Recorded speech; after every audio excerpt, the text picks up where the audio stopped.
All right, guys. All right, guys. Welcome to Downtown Rams, our seventh annual NFL Draft live stream that Jake and I are kicking off right now as round one of the 2025 NFL Draft is about to begin. As you can see, we are dressed for the occasion. It's all business tonight. The Rams have a first round pick as of now at pick number 26, but we will be covering all of the picks, anxiously awaiting what the Rams do, but also bringing you guys news as it comes in throughout the night. Jake, it's finally here.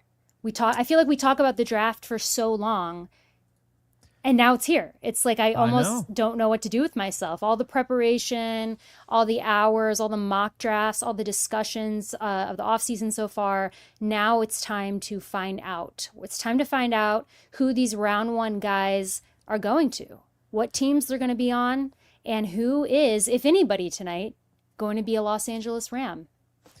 That is true, Alexis. A lot of stuff going down. We're hearing all sorts of stuff. The Jaguars, they're trying to now trade up, which is wild because it's like, who are they after? Probably Travis Hunter, but it should be really fun tonight. I can't guarantee, I cannot guarantee the Rams are going to pick, but that would be nice if they did. It would also be nice if they were able to trade down. That said, just want to give a shout out to our friends over at Trick or Treat Studios. They have a special Yes. deal for you guys. So if you're one of those people that's constantly in the comment section like, yo, where the hell did the Michael Myers mask come from? Well, it's over at trickortreatstudios.com. So the link is it's actually pinned in the chat.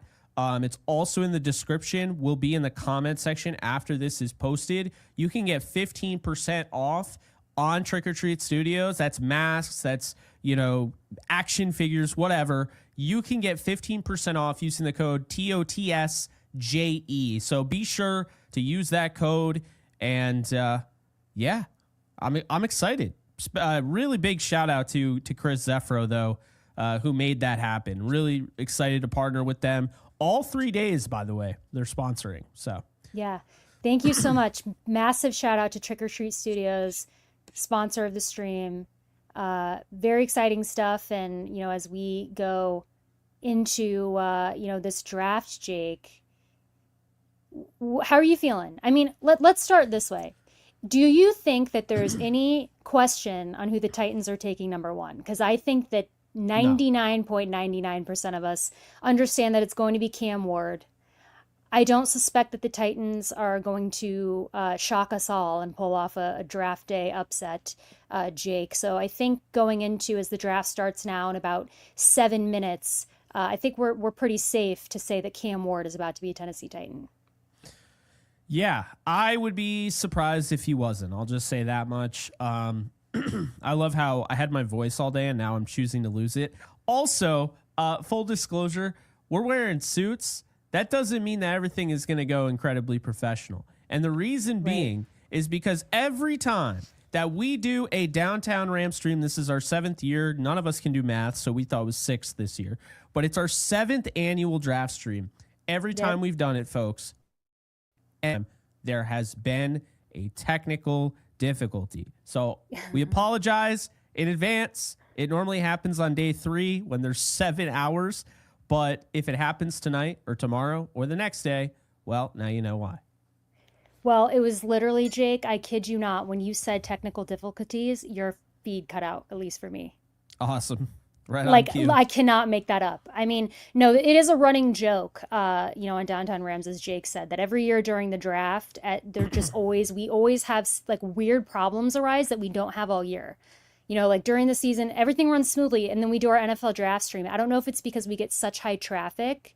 Um, it just literally Yeah, like I don't know. weird like things happen. But you know what? The show goes on, and we always make the most of it, and by a lot, and we always have a great time regardless. I mean, it's just only made us stronger. Jake's gotten food poisoning during Oh day my three of the God, did I ever? draft, and I had to solo show it for a good portion of that, as well. So we've certainly had our share of you know Moments, we'll say. yeah.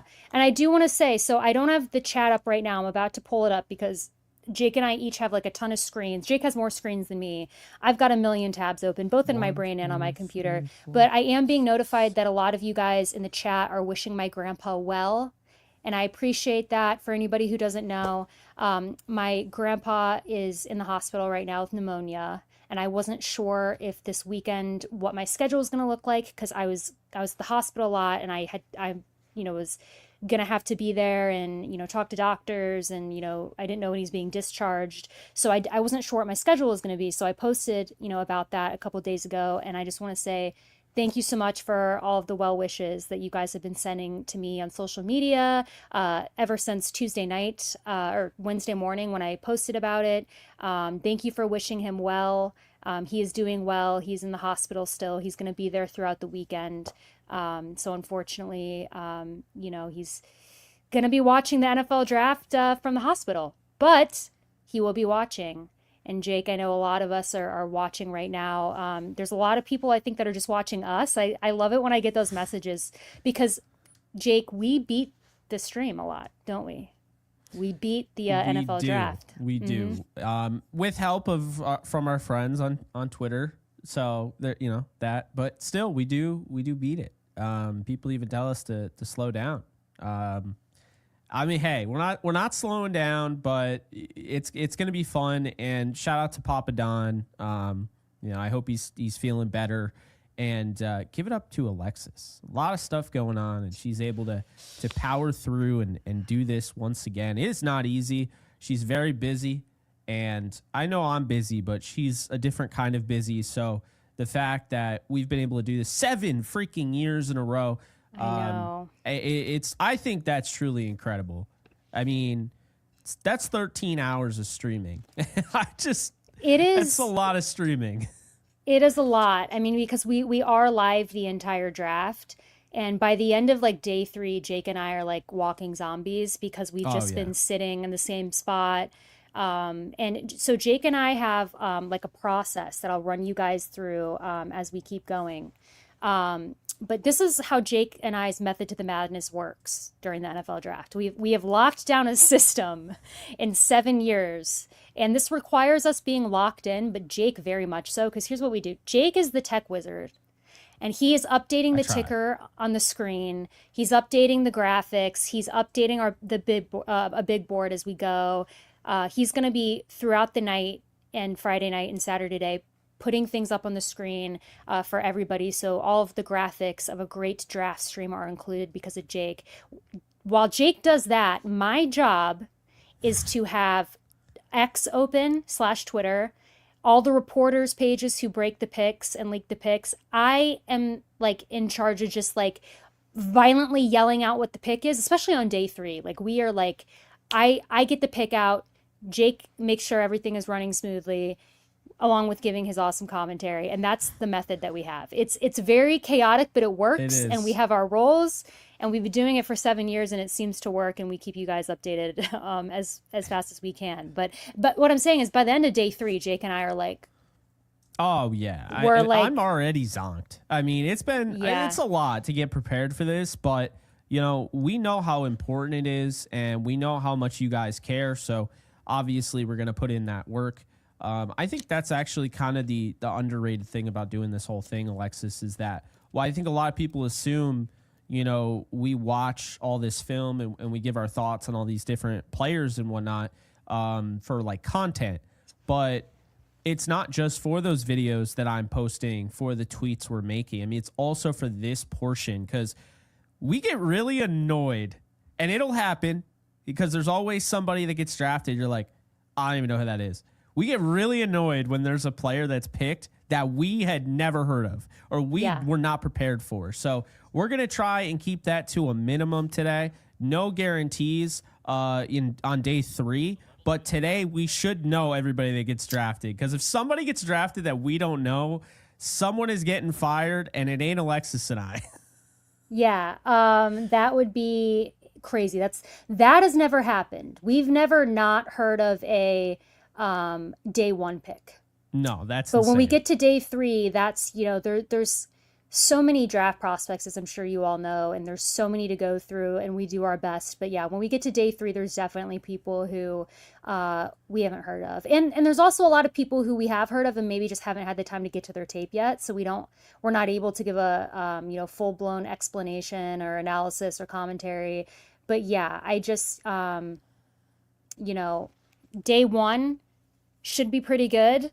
Even the guys that aren't on the Rams radar or aren't a position in need for the Rams, we've at least heard of, and we at least can, give some great, analysis. And I have some people, scouts that I like. I'm sure Jake does too, and we can pull up their thoughts, on the prospect, even if we don't have any, just to keep people informed of what's going on.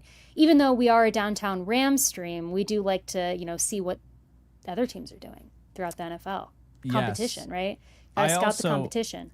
I see the comments section. No, I am in dress pants, and I am actually really. I'm going through it right now. This belt is way too tight. I don't even know why I'm wearing a belt. But yes, not doing the shorts. And you know why, Alexis? I refuse because I feel like that energy kind of bleeds into you. It's like I feel fake if I'm not wearing the full suit. Like I feel fake personally. I don't, you could obviously have the shorts on. Well, I don't care, but I don't. Here's the thing. I do have shorts on, but I have an excuse. Here's why. Here's why I have on shorts. Full disclosure. Listen, I don't own a suit. It's not part of my, I have this, this is a very nice blazer that I usually wear with a dress. Mm-hmm. So I did have to borrow a man's suit and tie for tonight. I said, prove it. Yeah. Oh, they said prove it. I got to get the chat up. I've got too many tabs open, so I need to be able to eventually interact with you guys. But yeah, I do have on shorts. I feel like I have a pretty good excuse. I'm wearing like a men's like large collared shirt, but it's ironed and it's pressed. My suit, my blazer's good to go. I've got my tie. Jake, I'm feeling sharp. Yeah, I think you also, look sharp. Can I give a shout out, by the way? Big shout out to my sister Madison, who helped me get ready tonight, because we've had a really crazy week, as everybody knows, with my grandpa. So my sister came up to Chicago, so she's here, so she could see him. And our schedules for the weekend are crazy, just trying to be there for him and do this. And I've want to be here for this. So my sister's been helping out this weekend, and she did help me get ready for the draft tonight. So big shout out to my sister Madison. If you like my draft look, she helped me quite a bit with this. So I just wanted to give her a shout out, and I know that she's watching. Hell yeah. Appreciate you, Madison. Yep. Appreciate you, Madison. And so Jake and I have on the draft because we like to just at least know what's going on at the draft, right? Yeah. I have it on silent. I know you have it on silent. I don't know. It's 8:03 Eastern time. I don't see that the clock has started. I mean, Tennessee is obviously on the clock. I don't think it's officially started yet, though. So someone correct me if I'm wrong. But so, real quick here, we actually had five super chats. Daniel Rodriguez, appreciate it. Alexis kept her promise on the suit. Go Rams, go. Damn. I didn't know you kept a promise. I saw the turtleneck, and I was like, yeah, I'm down for turtle. So I reached out to you. I was like, yeah, turtlenecks. And you're like, how about a suit? And I was like, all right.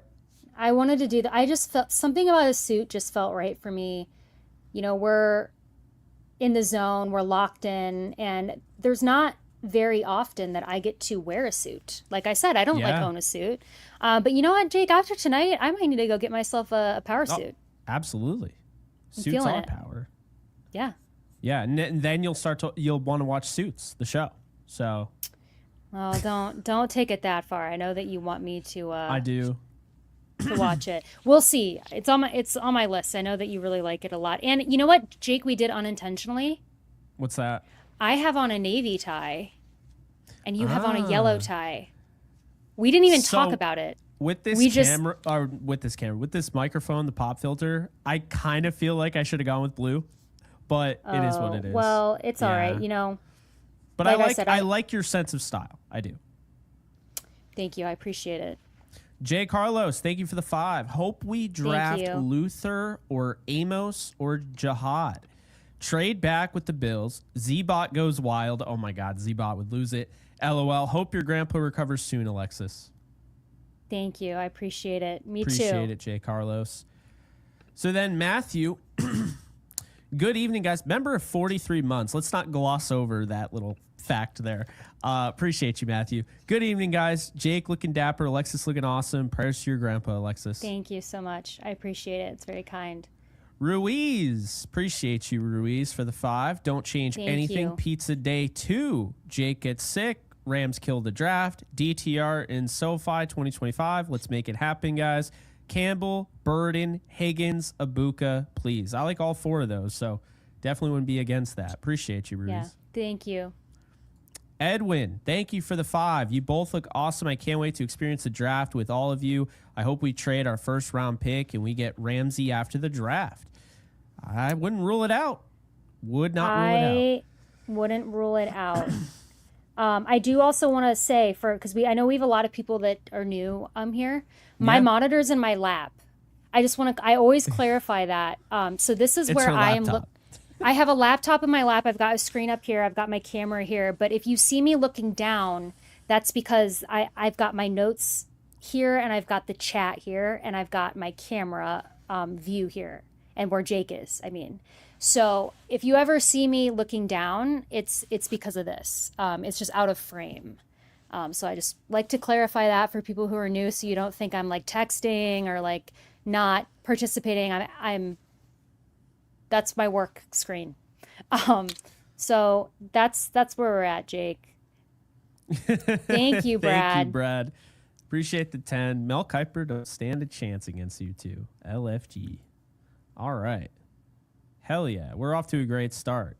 So, yeah, I think you guys got the gist of it. If you've ever been in a Downtown Rams live stream, regardless if it was draft or not, if you do drop a super chat, we are reading it. It's that simple. We'll try and highlight some cool chats as well throughout the live stream, some thought-provoking comments, what have you, and react. But it's a no-brainer. It's non-negotiable. If you drop a super chat, it will be featured. So that is that. Yep, every super chat definitely will get featured.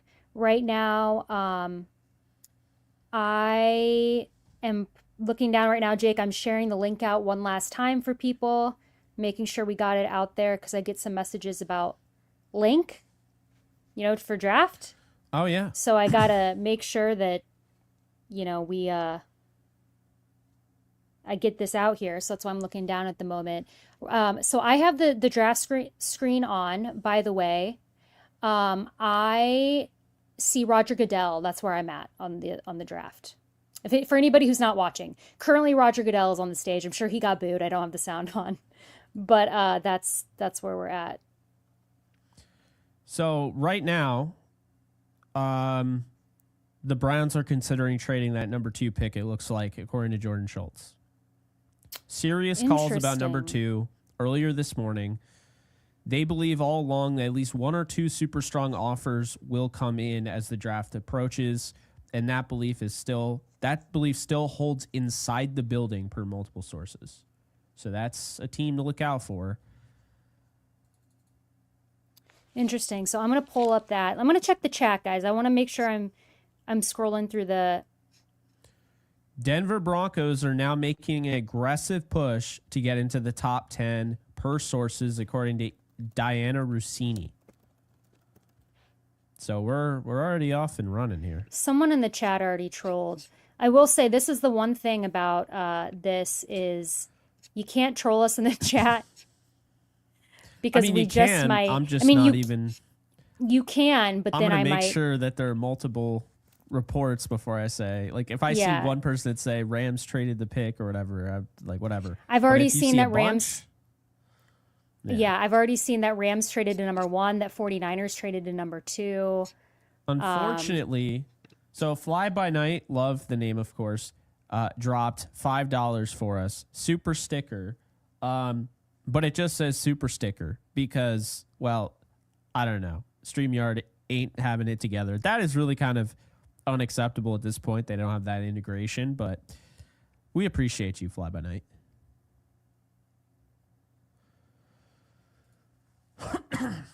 They're going to make him wait the whole time, aren't they? I hate it.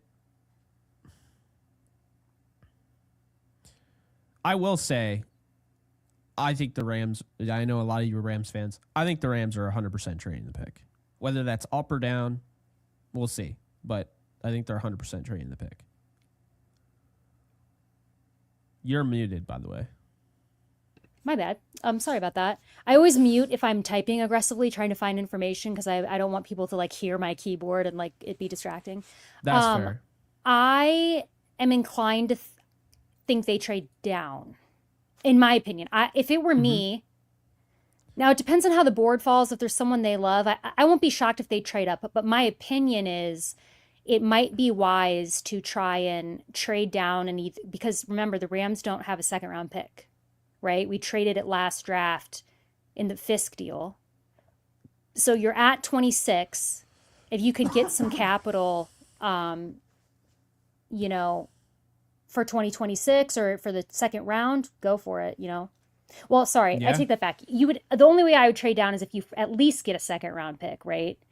But also if you could get maybe 2026 draft capital for a team that like is really, you know, maybe Jackson Dart falls or Milrow and they really desperately want them, you could maybe at 26 get a 2026 first, right? Or a second.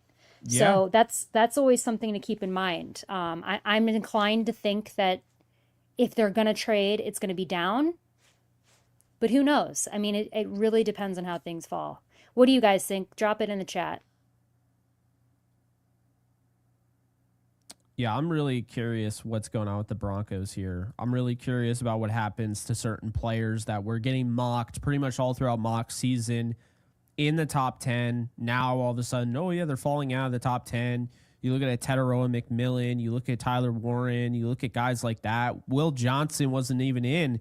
Two of the top mock drafters, he wasn't even in their first round. So really interesting stuff there. I definitely think, you know, we of course, the Titans were told to milk the clock. That just came out. Not really a shock there. Yeah. Well, you know, they gotta, you know, that's part of the deal, right? You get the first round pick and the NFL is like, well, whether you actually, I wonder if like they even have submitted their pick and the NFL is just like, no, we're just gonna let the clock run. Like they have the envelope. Do you know why they do this? There's one reason, I'll tell you. It is entirely to fill commercials. Because if they rushed, like when you knew who was going to be picks and they were told to milk the clock, they wouldn't be able to sell all those commercials at the same time. Did that just say, no, come on. So I have the ESPN thing on, and I saw the corner of my eye comp Patrick Mahomes. I'm sorry. I'm going to stop you right there. There's nobody in this draft that has Patrick Mahomes. I don't get that at all. Yeah, they're saying... All right, I'm a head out. Are we serious right now? They're comparing Cam Ward to I like Cam Ward a lot. Sorry, I'm in the chat. But what? Patrick Mahomes? Shout out to y'all. We have 547 live viewers right now. Sorry, how many? 550. 550 people. Let's go. Pick is in, by the way, for Tennessee, Jake. Whoever could it be? I don't know. Who could it be? Watch it. If it's not Cam Ward, I would love it just for the drama. But that would be really cool. Matthew, thank you for the 10. Call me crazy, but I kind of hope we draft a future quarterback dual threat that hopefully can be mentored by Stafford on reading defenses, just how to carry yourself as a leader. Hey, I agree with you. Appreciate you, Matthew. Thank you, Matthew. And guys, it's official. Cam Ward is a Tennessee Titan. Cam Ward Ward. So we're and you know what? Get that up.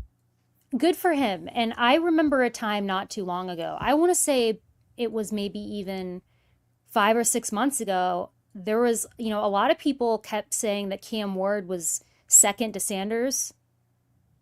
Like before the college seasons, like I felt like Cam got overlooked a lot, which might sound crazy now because now that people I think have actually taken the time to like watch him and, you know, do their research, you know, he's gotten, I think, a lot of the credit that he deserves. But I just remember thinking like people are not for some reason, they're not wanting to take Cam Ward seriously. So now he's the number 1 overall pick. He's now the Titans franchise quarterback, and good for him. Happy for him. I like this pick a lot. And I understand some people are going to have issues taking a quarterback over some of the blue chip prospects. And to be honest with you, I think I might have traded down here and, maybe trade with the Giants or something. But look, what the Titans are getting with Cam Ward, I mean, this is a 0-star high school recruit. He goes to Miami way later on. I mean, he starts off at Incarnate Word at the FCS level. Then he transfers to Washington State before landing at Miami. I loved him at Washington State, was hoping he'd come out. I liked him in the 3rd round for the Rams a couple years back. This is somebody that comes in. He's going to be 23 in May, so he'll be 23 his rookie year. Heisman finalist, gunslinger mentality, improvisational skills on point. You talk about the pocket presence, the experience that he's had, the mental ability. He can read defense. He can adjust protections. He anticipates windows. He's got point guard level vision. I just think when you look at this guy, the arm talent, the playmaking instincts, and the accuracy while on the move, he has all the things you look for in a franchise quarterback. So the Titans right now, they're in a really good position. I thought that they were kind of this underrated team last year. I thought they were going to be a lot better than they were. But Brian Callahan's group was held back by the quarterback position, and they just filled that today. Jake, what do you think about the compare? Oh, you know what? Trade alert, guys. The Jaguars traded to number 2 with the Browns. There it is. So Jaguars, this has got to be Travis Hunter. It's got to be Travis Hunter. So unless they really thought Genty was going to go 3 or 4. I didn't think that.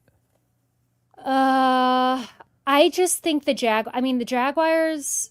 I think it's got to be Travis Hunter. And I had Travis Hunter going 2nd overall. I mean, just to the Browns.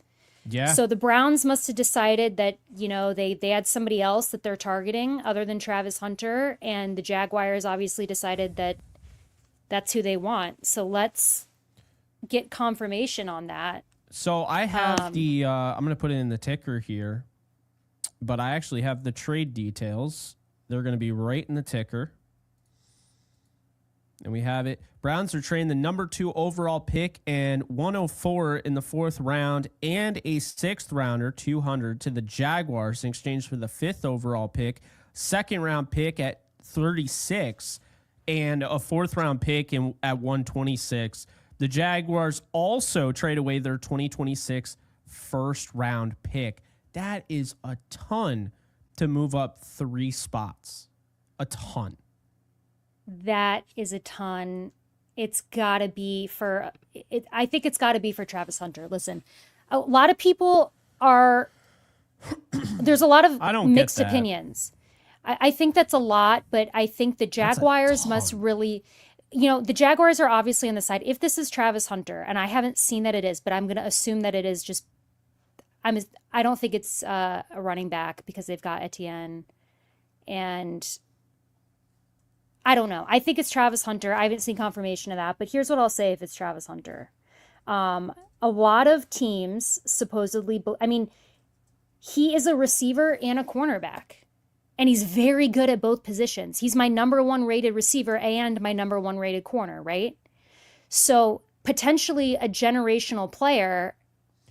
And the NFL Draft Network is showing Travis Hunter. They haven't even announced the pick yet, so they clearly think it's him. So, it's got to be him. And I think that the Jaguars have basically made a very, very bold move. Somebody said it's Abdul Carter in the chat. Is that true?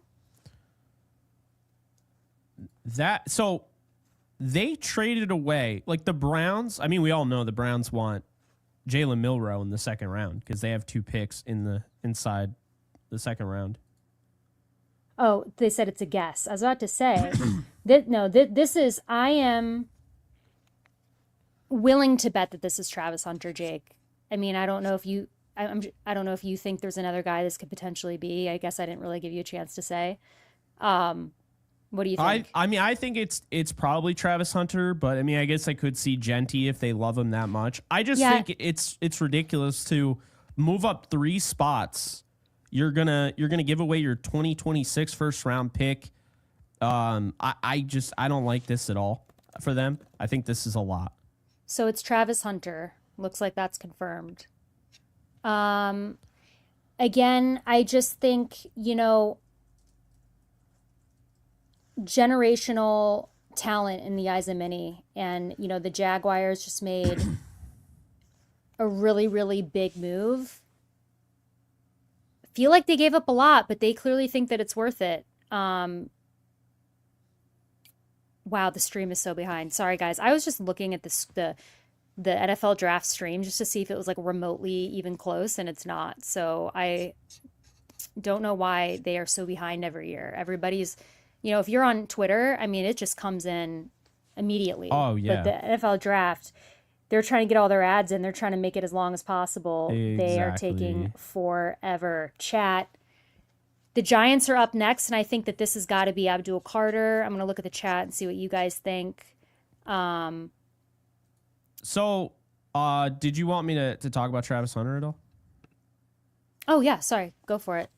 Yeah, I mean, this is somebody that I think can play both positions. He wants to play both positions. He made it clear he needs to.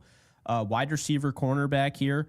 And look, I'll be honest with you. He's a much better wide receiver. I think he's got elite wide receiver upside. I compared him to Odell Beckham Jr. I think he could be a good cornerback too on a roster. What I do find really interesting, Alexis, is what this does is it allows you to kind of bolster your cornerback room here. So you can go out and get whoever you want, and he does not have to play every single snap. So if you want to use him at cornerback as well, you can essentially go out, get some cornerbacks in this draft, free agency, what have you, and then you can use him in sub-package roles. Now, is he going to love that? Probably not, but it's not sustainable for him to play, 80 snaps on the defensive side and 50 or 60 on the offensive side per game. Right. So I think this is the closest thing you're going to get anytime soon to a Shohei Ohtani in the NFL. And this is a really polarizing player. I'm excited to watch his journey. And this is a big-time move from new general manager James Gladstone, who came from the Rams, was in that organization for a long while. So now he gets a chance. And the first ever move he makes for the draft, he makes this like gaudy trade, but he goes out and he gets a generational prospect. To me, there are only a few generational guys, or not generational, but blue chip guys, I would say. This is one of the top prospects. He's my number 2, only behind Ashton Genty in this draft. So I love going up and getting him. I do think they gave up too much, though. Well, and I want to say really quickly, what I'm hearing is that there is hot action with the number 4th pick. Hot action? Like there's a lot of people are trying to get to number 4. So will they get it? So much for this draft sucking, right? Yeah, right. So will that happen? Is New England going to take an offer? Undetermined. But it sounds like there is fast and furious trades coming in, or trade offers coming in for number 4. So we'll see if that comes to fruition, but that's just what I'm seeing. So while New England's in a good spot. While we wait for the Giants, who are likely going to have Abdul Carter, he leaked it yesterday. Which is hilarious. Christopher Smith, thank you for the 20. Tomorrow, wear some Ram helmets. Whatever we do, I trust them. See y'all at SoFi. The Ram helmet behind me, the half of it is filled, so I actually can't put that on. But we appreciate you nonetheless. Thank you so much, Christopher. It's very kind. And yeah, I don't have a Rams helmet. You don't? Unfortunately. Alex, I almost said triple X Alex. Double X Alex. Appreciate you, my guy. And people think we'll be able to trade up in 2026. I know. It's silly. LA Canuck with the hundo. Everyone drop a W in the chat for LA Canuck. Thank you so much. Let's go Rams. Hell yeah. Let's go Rams. We're kicking it off with a bang. Drev, thank you for the 5. We need to see some infographics on both of your channels, especially you, JE. Infographics enormously help YouTube traction. Let's go, Jalen Milroe. Hey, I'm down. I'm down to put something out there, right? We'll have plenty of content, by the way, on this channel. We're going to do clips. It'll be cool. Right before the Rams pick, I have on my gaming computer here, I got OBS pulled up. So I'm going to record our reactions, and I'm going to try and drop those as soon as I can on YouTube while we're live, trying a new thing here. Hey, what did I say earlier, guys? I said Jake is the tech. He is like a wizard with the tech over here, while I fast and furiously try and get the the picks. Rich, thank you. We appreciate Thank you, the 10. Rich. Love Appreciate the outfits it. and your guys' work. Go Rams. Awesome stuff. You guys are fantastic. You guys are awesome. We're starting the draft off. Good vibes. I don't see that the Giants pick is in yet. I've not only got all my screens, I'm now employing my cell phone because I want to make sure I'm looking at all the screens that I can to get these picks in as soon as they come in. I'm almost positive that this is going to be Abdul Carter, Jake. I don't know if you have, I know that you said it was pretty much leaked, which I didn't see, but yeah, I think it's going to be Abdul Carter because yesterday he said something about that. Yeah, I think it's going to be him. You know what is interesting? Do you think that at number 4, so I know there's a lot of action to get there, could you see New England taking Genty? Because I wouldn't be surprised. I don't think it's the biggest need for them. I think, it's like a sleeper pick. Yeah, even though it seems kind of obvious that they're going to go with Will Campbell, I think they're honestly just going to go with Will Campbell. I know that seems like the obvious thing, but yeah, that's kind of where I'm leaning right now. Yeah, I have them taking Will Campbell, but I did see, today some people talking about, Genty to New England, and I kind of wanted to believe it for a second. But I think it's got to be Will Campbell. I agree. Pick's not in for the Giants yet, guys. If it is, please drop it in the chat. I don't see that it's in. But, Hugo, we appreciate that. Thank you for the 10. Thank you, Hugo. Appreciate it. It's very kind. To me, where things are going to start to get interesting, Jake, is pick 5. Because now the Browns are at pick 5. Then you have Vegas, the Jets, Carolina, New Orleans, Chicago. And a lot of chaos can occur during that time. And I think it's going to depend where Genty goes, in my opinion.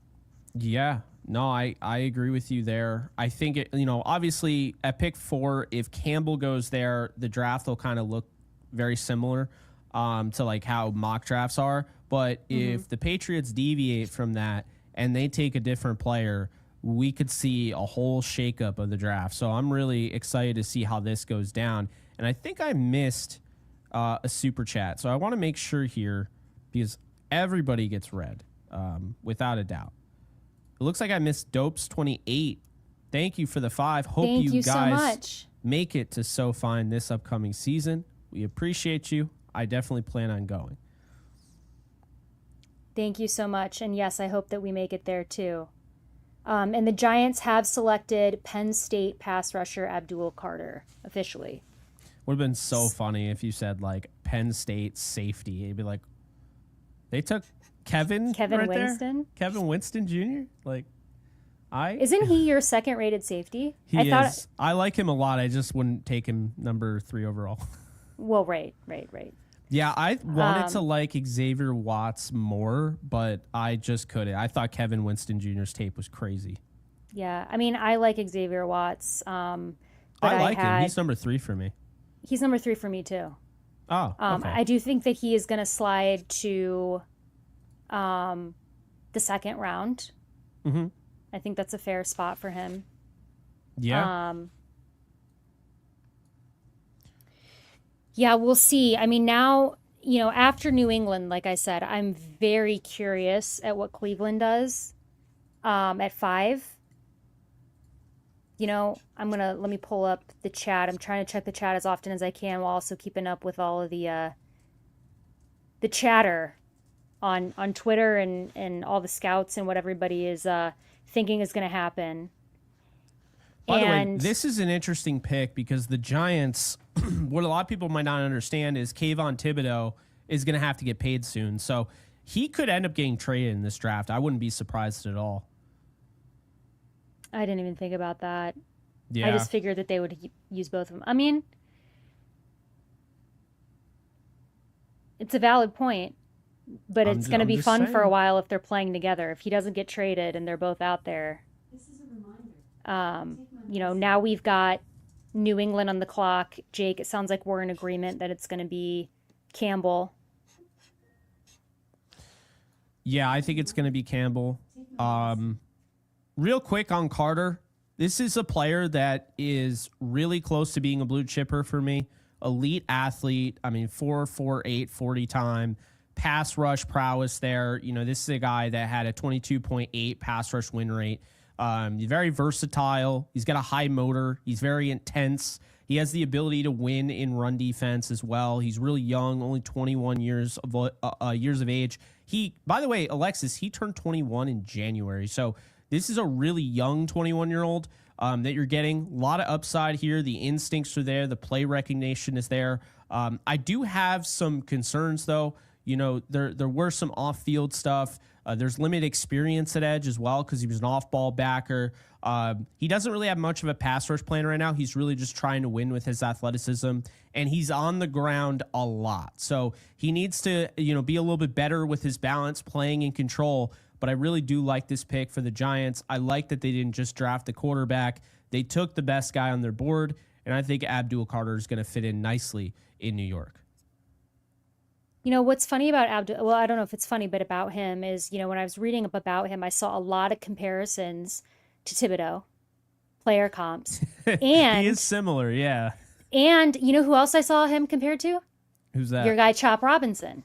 He's very similar to Chop Robinson. Yeah. It's weird. Yeah. Yeah. So, and I can see that as well. I think he's going to be a very, very good player in the NFL. There's a reason he's going, third overall. And I am very curious, if what their plan is, if they're planning to, utilize both of those guys or, I would just be shocked if they traded Thibodeau. That just would seem, I don't know, unless they really aren't planning on paying him, which I believe that they probably are. I don't know. Yeah. No, I think they're going to trade him at some point because I hate to say it, but the Myles Garrett market really kind of nuked all edge defenders. I mean, in a good way for edge defenders, they're going to get paid, but in a salary cap league, it's not necessarily like sustainable to pay edge defenders $45 to $50 million a year. So it's going to be interesting. You're going to see more of this. A guy like Kayvon Thibodeau doesn't get brought back by his team in all likelihood. They go and they draft a guy at third overall. So yeah, it's a new era in the NFL. It is. And, with that, I'm going to check again really quick here. It is Will Campbell. Okay. Yep. That's, yep. Jake, so far, I don't know if I guess I'm not 4 for 4 because I didn't have the Browns trading out. Mm-hmm. I've got all the picks right, though. I just had the wrong team for number 2 because I didn't see the Jaguars trading up to 2. But I did have Travis Hunter going. Yeah. So aside from that, everything has kind of fallen the way that we've expected it to so far. Now, this is where it's going to be interesting because we've got that trade and we've got the Browns picking at 5. I don't know, Jake. Could this be... What do you think? Could this be Sanders?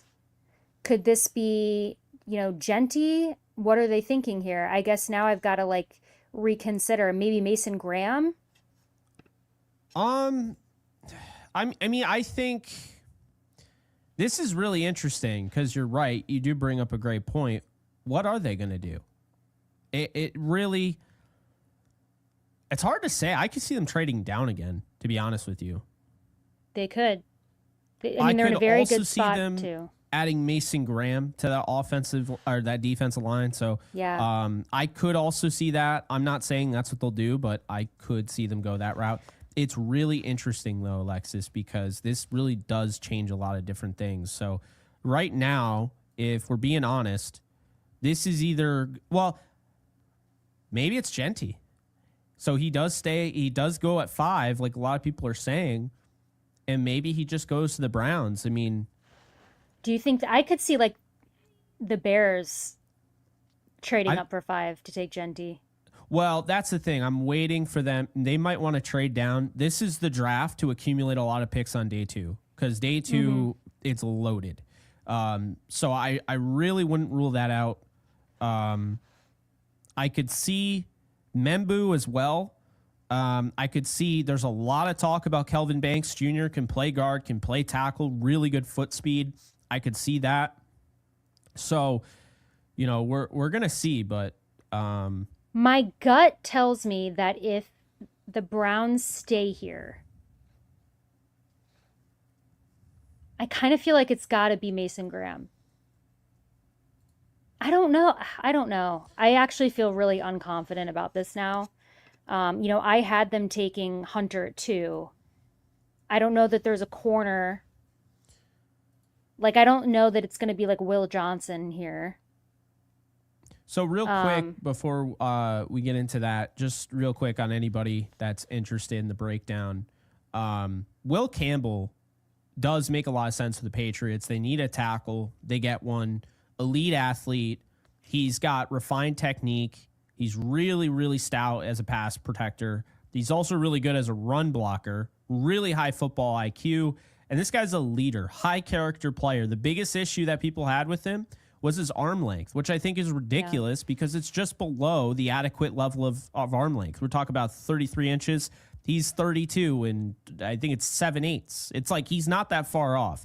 I feel like there's some serious analysis paralysis here, where this is a guy that Alexis, for the last year and a half, we've been mocking in the top 5, and now all of a sudden we want to act like he's not a top 5 player. Patriots said, "Yeah, I'm a head out on that one." And they went out and they go and get their tackle that's going to protect Drake May. So I like the pick a lot. I do. I do like the pick a lot as well. And I just want to say, I'm seeing in our chat that the Browns took Genty. I don't see it yet on Twitter, so I'm just I don't see it. I do like to always point out I haven't seen it, not to discredit the chat, but we've gotten trolled before in the past, and I've learned my lesson. So I have to verify with multiple sources, and I don't see anything about the Browns pick yet. It's Mason Graham. Wow, you nailed it. Yep, that's a great pick. It is a great pick. He's the safest prospect in the draft. I really don't understand why people didn't like Mason Graham or maybe, maybe all of that stuff about Mason Graham was people at the top trying to get him to fall. I don't know. What I do know, though, is this guy's a stud, and I think this is a good move by the Browns. I mean, I had mentioned it. You mentioned it. I do think Genty is probably the better prospect. I mean, he is my number 1 overall prospect, but Mason Graham came in 3rd, by the way. Like, I love Mason Graham. I have a higher grade on Mason Graham than I do Abdul Carter. Now, does Carter have, more potential? Sure. But potential, which I consider in my grades, doesn't always, mean that that's what that guy's going to end up being. As a matter of fact, it almost never means that. So, I think this is the safest pick in the draft. And when you have as many picks as you do on day 2 that the Browns do, I think this is really smart. You're getting a guy that can rush the passer. You're getting an explosive athlete. You're getting a run defender, right? Elite strength, power, right? Really refined technique. This is a durable player with a high motor, leadership, and I just think that the versatility is going to allow him to do a lot of different things with Myles Garrett. Again, just like how we were just talking about, he had some arm length issues. I don't care about that personally. I just watched the tape and like the player. Some people don't. He also didn't have a ton of sacks, only 10.5 career sacks, not an issue of mine, but I think he's got the arsenal. I think this guy's going to be really good. Is he generational? No, I think he's right below blue chip for me, and he ended up being the number 3 on my board. He's just the type of guy. I mean, he's so explosive is the word that comes to mind. Yes, he is. He's so agile for his size. And like you said, and I've seen a lot of people say this, myself included, safest pick in the draft, I think. Kind of no-brainer. I don't think you can, you can't go wrong with taking Mason Graham. And now he's going to be playing next to Myles Garrett, out in Cleveland. So I do like this pick for them. Up next, is Vegas, Jake. And listen, here's the thing. If they stay here, it's Genty. There's no doubt in my mind if Vegas stays here, it's Genty. But there is a little part of me, I just totally lied because I said no doubt in my mind. There is a little part of me that is like, could it be Sanders? I am going to say that the Raiders at 6 are going to take Kelvin Banks Jr. Interesting. I thought this was Genty for a while, and I'm starting to believe that they're actually going to take a tackle. Now, I could be wrong. I don't have the inside scoop on the Raiders. Not on this topic anyway. But yeah, I'd say Kelvin Banks Jr. would be my, because I know a lot of people like Membu. I get that. I think Kelvin Banks Jr., outside, inside versatility, can play both guard positions, can play both tackle spots, really good foot speed. Could absolutely see Pete Carroll going with Ashton Genty, who I believe is the best prospect in this draft. But it is, and this is what I will say, okay? This is a deep running back class. So that could be why Genty is falling out of the top 5. That right there. So, well, here's what I'll say. If this isn't Genty, then he's a Bear in my mind. I would agree. Well, this is what's standing. If you're a Chicago Bears fan, Vegas right here is the team that's standing in your way of Genty, if that's who you want, in my opinion. Carolina, maybe, I guess, could be a sleeper team for him. But I really think that that if Vegas stays here, they're going to take Genty. I could see Chicago trading with Vegas here. If that's how bad, they want Genty and they don't want Vegas to take him. Or, if it's not Genty, which I think it is, I think it could be Sanders. Yeah, but I definitely see the Pete Carroll connection. He's very, my comparison for Genty, and I think he can be better, is Marshawn Lynch. I think he runs very similarly to Genty. Mm-hmm. The Genty runs very similar to Lynch. So, of course, we know Pete Carroll, his whole career, he's had that hanging over his head, not giving him the ball at the goal line. But obviously, loved Marshawn Lynch, and I think he would love Genty too. I'm still going to stick with my guns on this one. I think it's going to be Kelvin Banks Jr. I think he's going higher than people think. I definitely do think he's going higher than people think. Haven't had him on my radar for Vegas, but they couldn't go wrong with that pick. I just think, and the pick is not in for Vegas from what I'm seeing. Could be a team that I think if anybody's trying to trade for anybody right now, it's obviously Genty, and Vegas is we're going to see if they want him or not. I think they do. I think that's who they take. Yeah, we'll see. We shall see. I can see that. I think Kelvin Banks Jr. is just, his stock went through the roof, and to be honest with you, I get it. I mean, my number one tackle has injury concerns, but he's my number one tackle, Josh Simmons. My number 2 was Kelvin Banks Jr. Well, this pick is taking a long time to come in, and I just see that people were also now saying that in the chat. Not related to this pick, Adam Schefter's reporting that Carolina is fielding calls about the number 8th pick. Yep, and the Raiders have drafted Boise State running back Ashton Genty. There you go, guys. Wow. I like it. That is where I had him going in all my mocks for a long time. I just think this makes a lot of sense. He's a superstar, one of the best, prospects in the draft, and Vegas is making a splash, and they're getting a really, really good prospect. Jake, I think you made a good comparison when you compared him, to Marshawn Lynch, kind of in, his running style. Other comparisons that I, saw were like a little, like I saw Kenneth Walker maybe, but like it's almost hard to compare Genty to, in my opinion, to an existing NFL running back. He's so good, and just balance, agility. He's got great burst. It's so hard to tackle him. He wrote an op-ed. I'm blanking on who he wrote it for. It might have been the Players Tribune, but people in the chat might know what I'm talking about. He wrote an op-ed recently talking about how, football is a contact sport, it's tackle football, so draft the guy who they can't tackle. And I thought that was I love that. a cool line that he wrote. And I now like the player a lot. I Yeah. really do.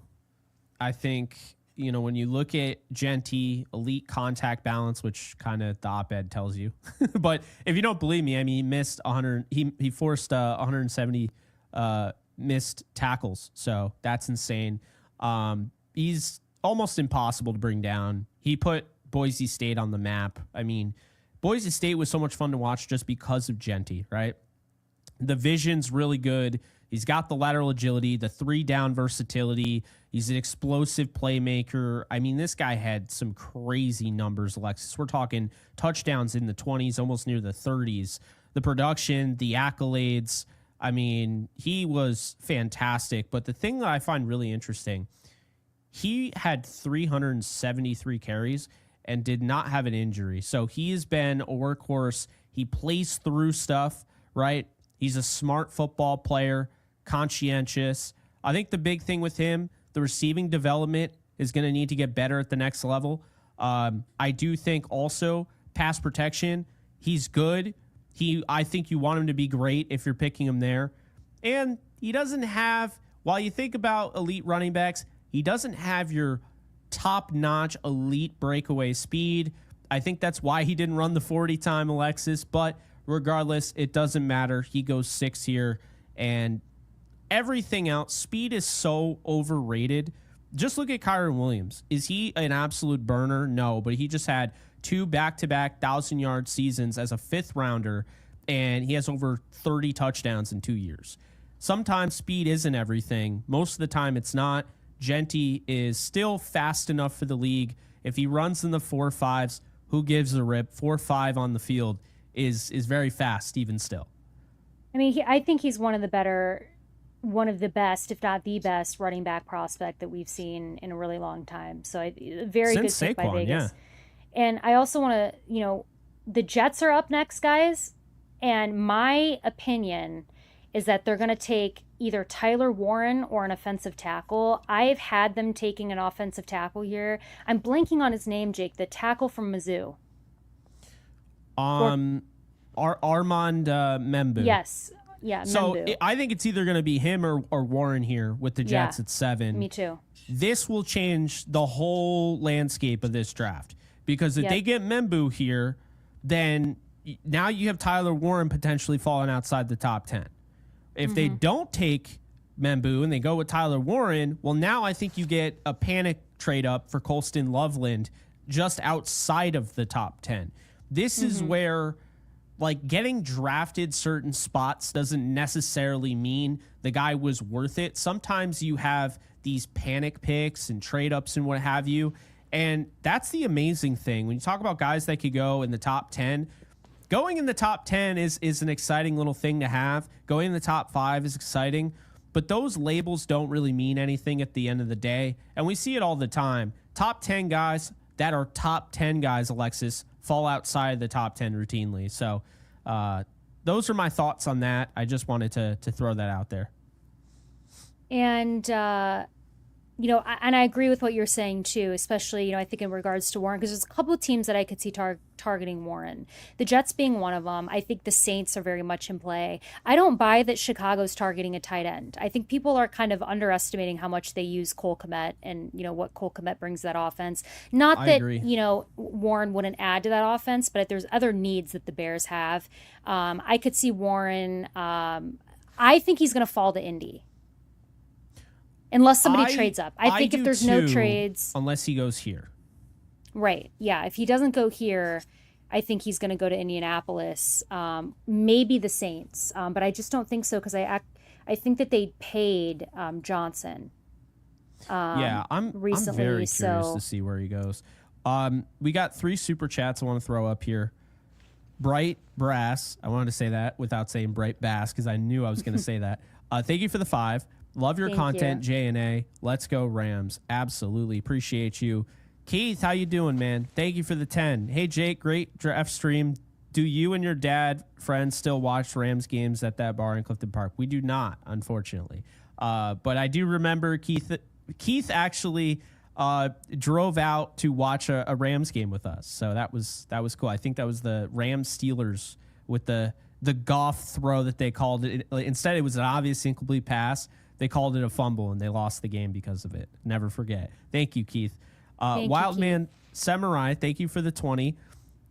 Man, Wildman Samurai super chatted Yankees Unloaded yesterday, too. You're really on it. I really appreciate you, man. Thank you. Appreciate you.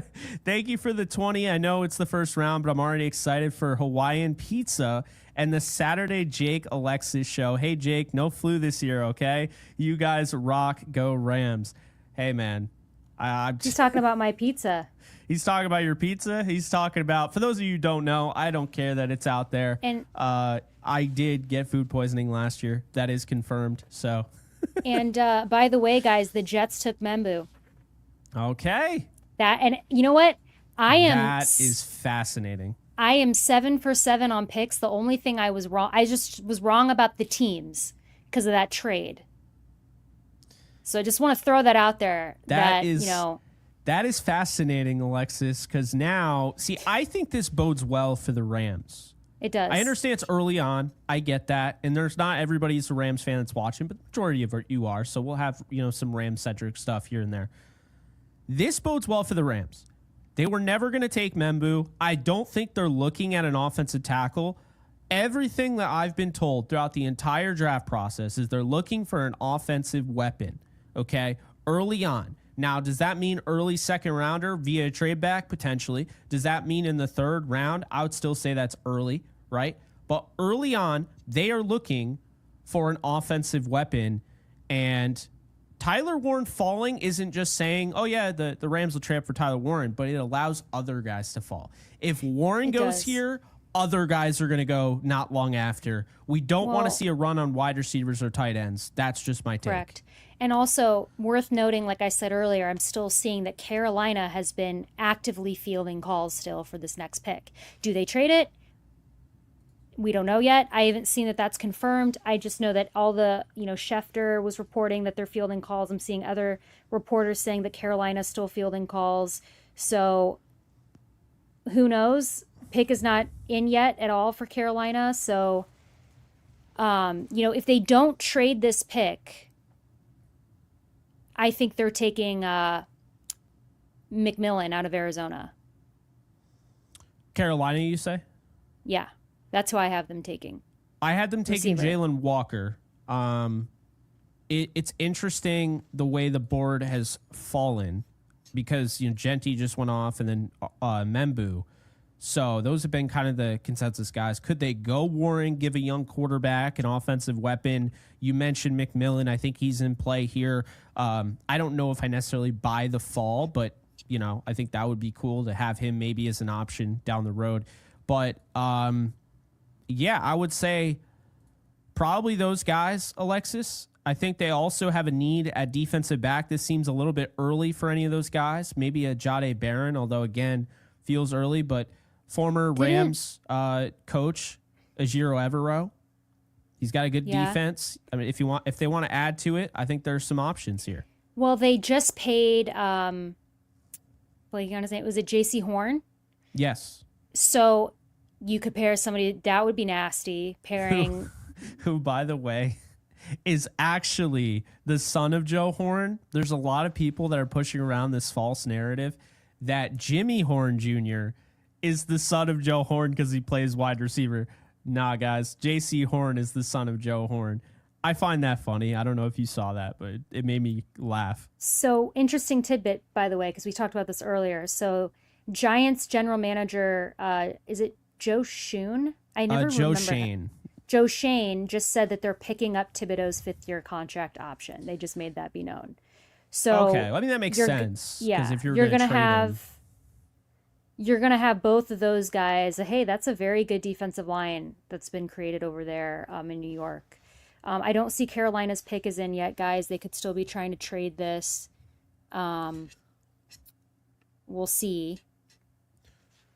Now,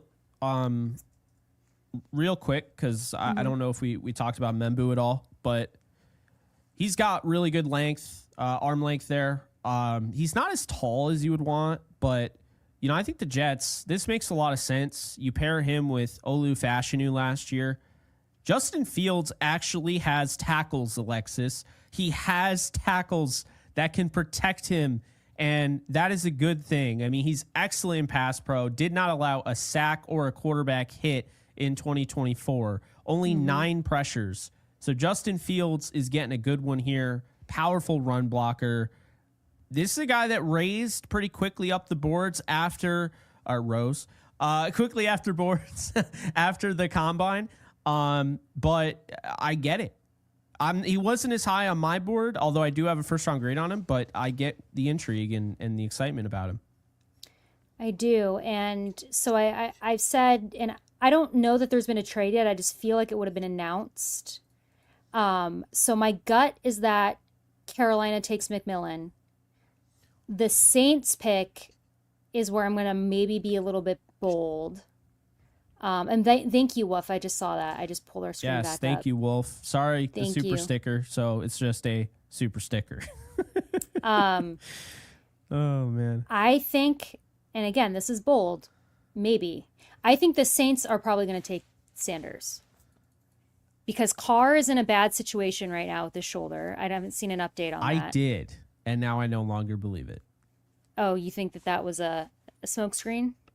I thought all of it was kind of BS. It felt forced. They're not going to take him. They're not going to take him. They're not going to take him as of late.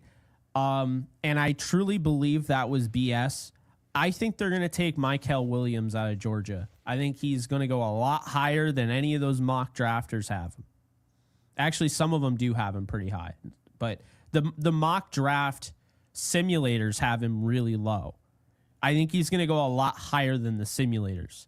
His potential is immense. I think this is somebody that can immediately help you as a run defender. His pass rushing is a work in progress, but the ceiling is very, very high for Malik. So that's what I feel like. I don't know. Well, it's very interesting to me that Carolina's pick is not in anywhere. It is dead silent about Carolina right now. So, like I said, I think it's McMillan, but it does seem to be that, they definitely are taking calls. Oh my God. I just saw DTR's comparison, or not DTR, BR, Bleacher Report. I had the notification on my phone real quick. Armand Membo, they compared him to Greg Robinson. Pray for Jets fans. Pray for Jets fans. I don't see that. Greg Robinson was not a good pass protector. He was just a dominant run blocker. I don't see that. Yeah, I don't see that at all, personally. I still don't see. Yep, the Panthers took McMillan. Damn. 8 for 8. Like I said, though, I'm going to ruin it with. I know that I'm being really probably delusional with Sanders and the Saints. So I'm probably going to ruin my streak, guys. I'm fully prepared to ruin it. But if it's not Sanders, I think Warren is a sleeper pick for the Saints. Williams makes a lot of sense. Mykel Williams, like you said, Jake. Any edge. I mean, I think there's a couple edge guys that could go there that make sense for me. Yeah, I know that I'm going to be off on that. Yeah, no, I feel that. Let's see.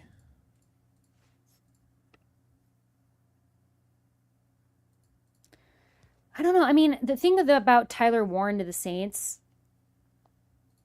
is that they paid Juwan Johnson. So I just don't know that I buy them drafting Tyler Warren after doing that. So that's kind of why I'm not, I know a lot of people are kind of thinking that. I don't know. I don't know why I feel like it's going to be Sanders. I don't know why.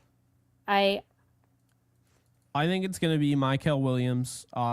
If it's not him, then yeah, I guess it would be Sanders. Yeah, so the Tetaroa McMillan one here, this isn't great for the Rams because this starts a potential chain reaction at wide receiver. So McMillan's a really good receiver, has great route pacing, has the body composition that you love to see, moves really well at that frame. Some people actually compare him to Dez Bryant. I disagree because Dez Bryant could not separate. He just caught everything that, anytime somebody was around him. But a really smart football player, got dinged in the process by, I don't think teams, I think just media people, because of that thing that leaked when, what was it, his freshman year. He gets asked if he watches tape, and he said no. He doesn't have to, but yards after the catch guy, versatile, can play all three wide receiver positions, ball skills, body control. This is a really, really good player in Tet McMillan. He did end up as my number one wide receiver, but I really do like him. Definitely a first rounder and a big target for young Bryce Young. Bryce Young to throw to. Yeah, I had him going to Carolina. I love that fit. Would be interesting to see it, again, now we got the Saints up. I could honestly see them trading back too as well. Like I said, I'm going to just say Sanders. I'm going to stick with my first gut instinct, but I could see New Orleans trading back. They could do something real crazy and take like Matthew Golden. I could see that. I guess it wouldn't be really crazy, but I could see the New Orleans doing that as well. I'm gonna stick by Sanders. I might be ruining my streak, Jake, but it's gonna have to happen. I'm not gonna go 32 for 32. I'll tell you that. So, and then it's very interesting to see what Chicago does at 10. So, looking at my last mock draft, I felt like I was like, oh yeah, my final first round mock draft yesterday, and then I was like, all right, now this is my final. I got Cam Ward, Travis Hunter at 2, but not to the right team. But I had him at 2, Abdul Carter at 3, Will Campbell at 4, Genty at 5, so I missed that. I thought he was going to the Bears. The Raiders, I had Kelvin Banks Jr., I had Membu to the Jets, I had Jalen Walker to Carolina. I'm going to stick by Mykel Williams here with the Saints. I think he makes a lot of sense for the Saints. He does. That's a lot more realistic probably than Sanders, so... He just feels like the perfect heir to Cam Jordan. That's kind of what I saw. So we shall see. Saints are also taking their time. Like, I wouldn't be shocked if they trade out. I think that also makes a lot of sense for New Orleans here. I'm looking at the simulator, and PFF's top 3 most picked players for the Saints. Shedeur Sanders, Walter Nolan, Teteroa McMillan. McMillan's gone. Next up is Mason Graham. He's gone. Next up is Jackson Dart. That is the wild card here. Jackson Dart going ahead of Shedeur Sanders. That would be something.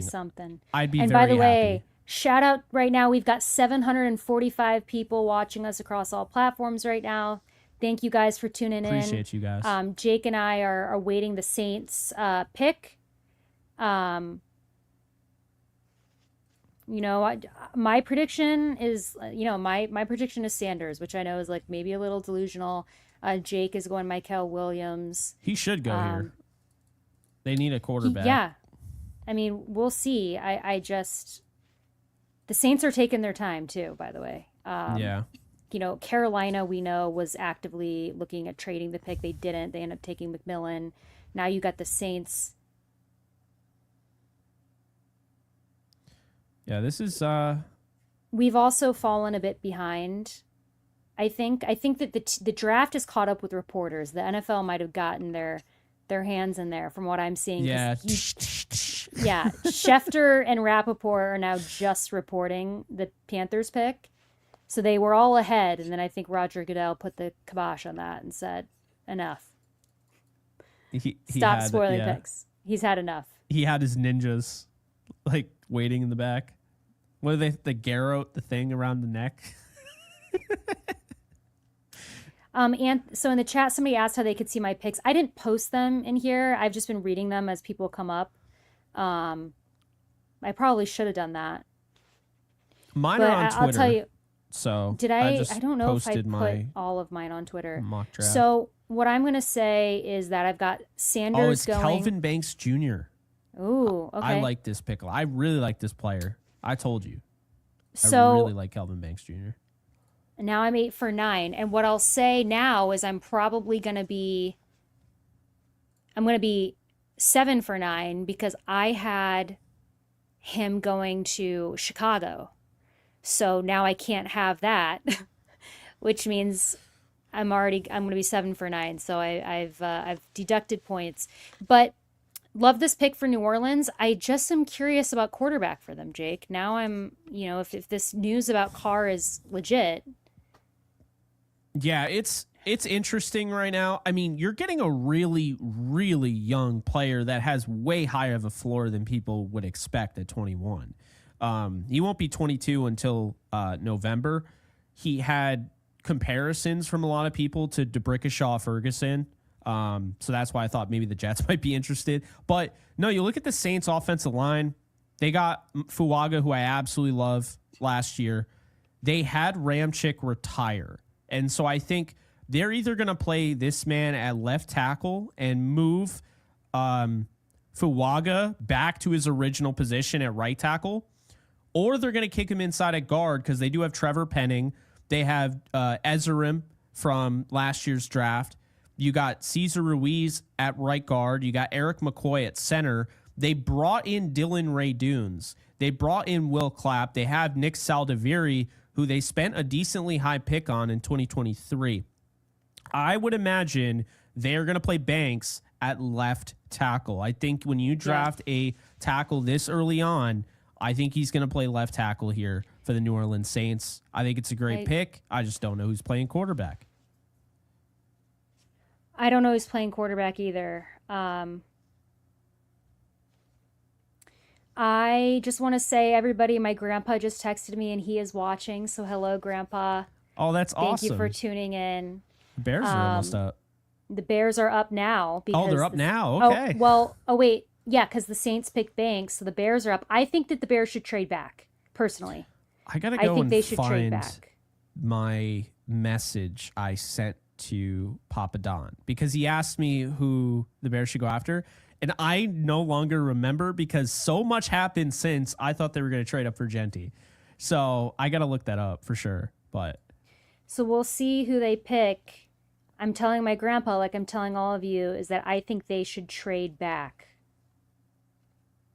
I think they should trade back. I think they should acquire more picks. There's no one here that I am dead set, if I'm a Bears fan, on them taking. And yeah, we'll see.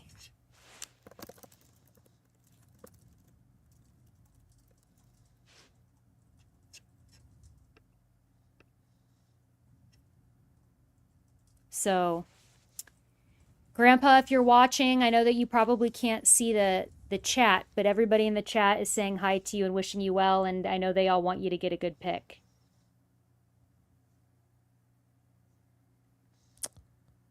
Hi, Papa Don. Yep. I gotta find it. If you go to his secret Twitter profile and just find his replies. I'm looking for my replies right now, actually, because I don't want to leak his secret Twitter profile. Right. So we'll see what the Bears do. I really strongly feel that the Bears should trade back. Also, we got 743 people across all platforms right now. That's awesome, guys. I don't know. Yeah, just send it to me. I'm not going to be able to find it through all these replies. All right. I'm seeing people saying Hampton to the Bears, but I think that's just them. No, I'm going to be honest with you. Here, this is either going to be a trade down, or I think they're going to take Tyler Warren. I think, I have seen a lot of Warren. It wouldn't surprise me. I just don't know, what that means for Cole Kmet, because I don't see how that works with how they utilize him. And I think they can use them both. Kmet, here's the thing. People think he would displace Kmet. I think they can both work. I think Kmet is more of an inline guy, whereas I think somebody like Tyler Warren is more of a move blocker. So, okay. Thank you for sending me the tweet. So, Yep. Papa Don, it was Ashton Genty, Membu, Campbell, Jalen Walker, Jahad Campbell. I'm going to say Jalen Walker. I like that. The Bears took Colston Loveland, the tight end out of Michigan. Wow. Already? I don't love that pick. I'm sorry to report. Well, actually, Jake, here's the thing. I am very shocked that Loveland goes before Tyler Warren. But does this maybe make more sense for that offense with Kmet? Yes. Because I think that what this means with that pick, so I actually kind of like this, and here's why. It's not great for the Rams, but yes, it does make sense. It's not good for the Rams, but this is actually a good pick for the Bears, because this tells me that they're going to use Kmet and Loveland in tandem. They're very different tight ends. And yeah, I mean, Jake, I'll let you elaborate more because I'm going to message my grandpa back really quickly. But this makes sense to me if you're somebody like me who was like Warren and Kmet make no sense together, because guess what? Loveland and Kmet do. That's a true tight end duo. I'm going to message him really quick. I do want to say, I do think Warren is more of a move tight end, flex tight end than people want to give him credit for. I know he looks the part of being an inline do-it-all tight end. He's not. He's not actually the best blocker in the world, despite what people say. But you're getting a strong athlete here in Colston Loveland. We're talking about a 6'6", 248-pound guy, big catch radius, really good, probably the best route runner of the tight ends by a mile. And he might be one of the better route runners of all the receivers. So really high effort player. He's going to beat press coverage. Really good ball adjustment, can make plays out of his catch radius. Good sideline awareness, always making sure to keep his feet in bounds on those downfield throws. My issue with Colston Loveland and why I don't actually love this pick, because I think it is a reach, I think his play strength isn't where it needs to be. You would expect 248. He would have more power.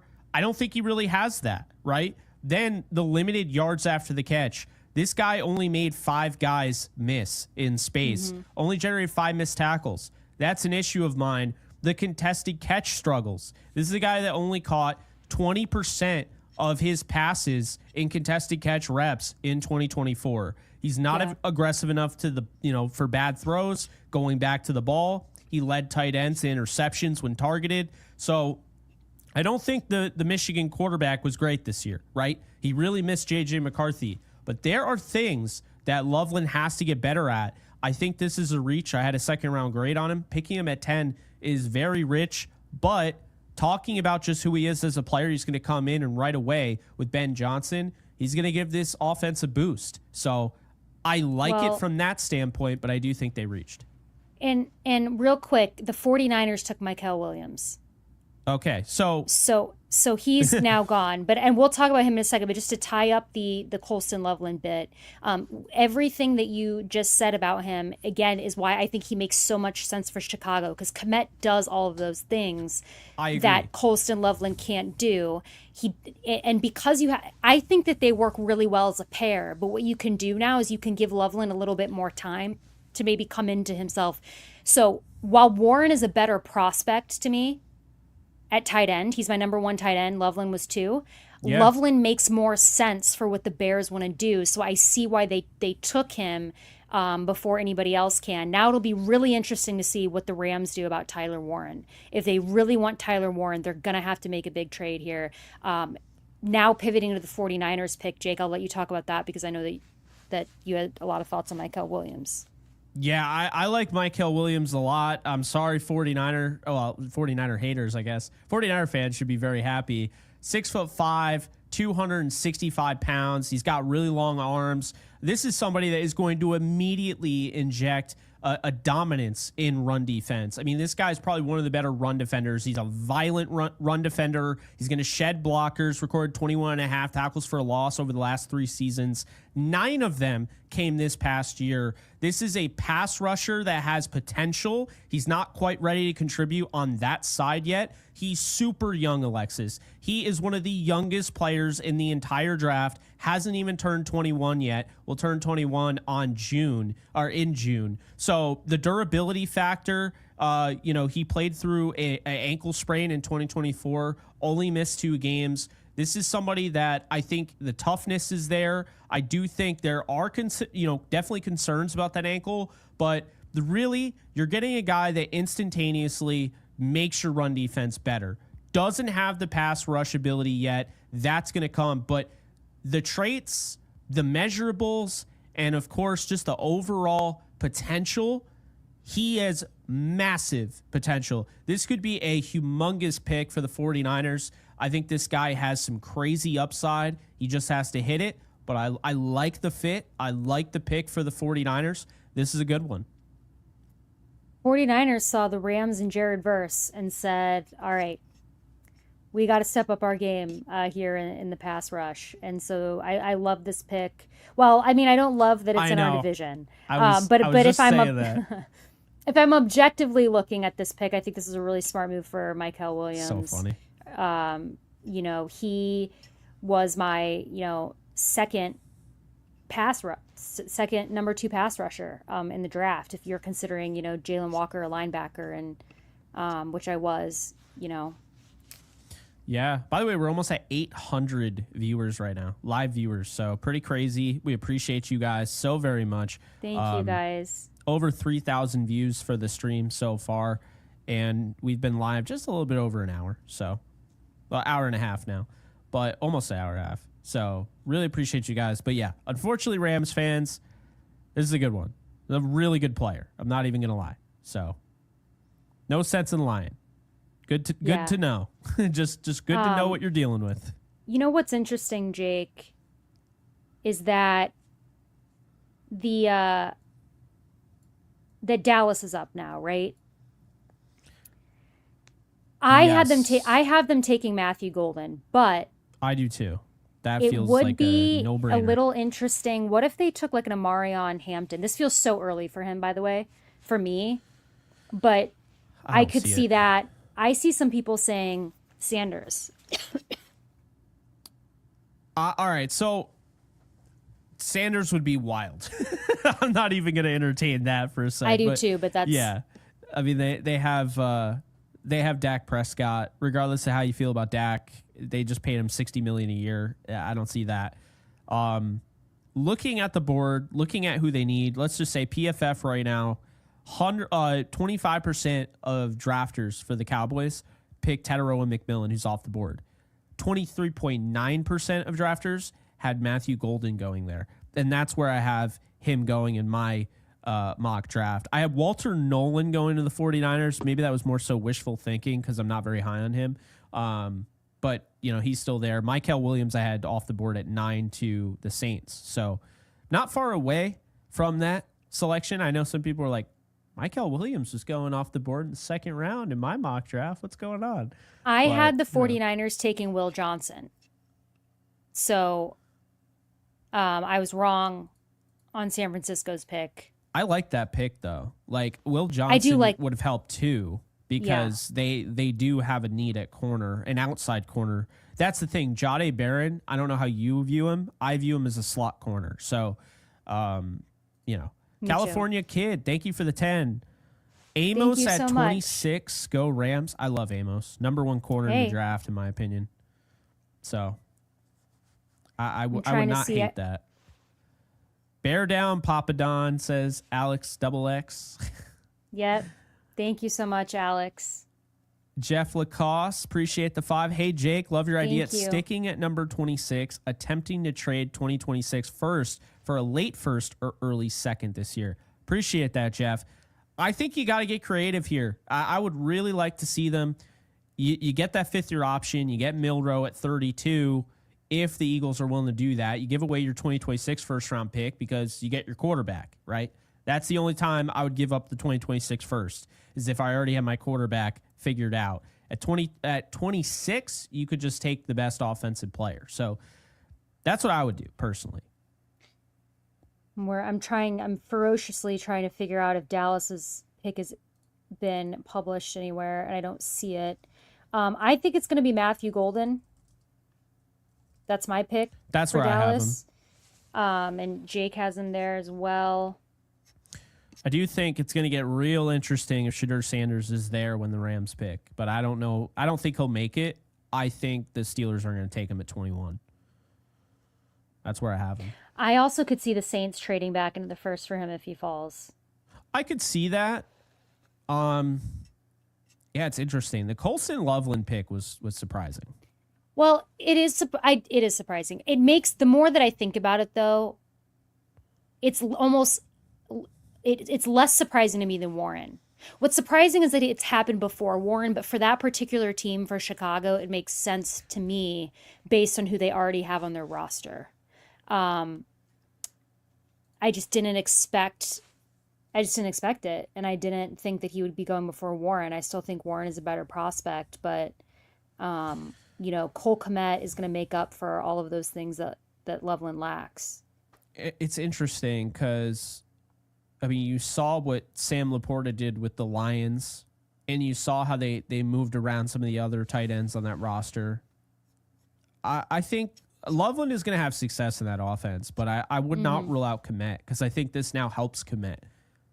I think they're going to probably try and drop plays for Loveland, but I think Kmet's still going to catch a bunch of touchdowns. I do too. I think he's going to be a guy that they rely on.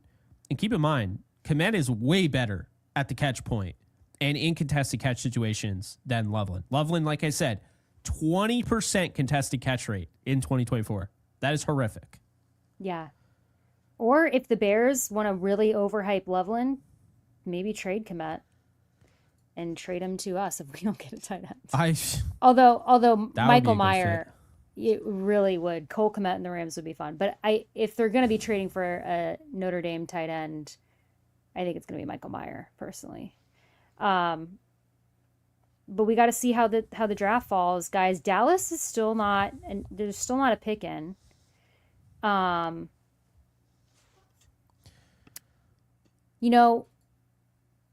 It could be Matthew. We both think it's going to be Matthew Golden. I could see something crazy like Amarion Hampton.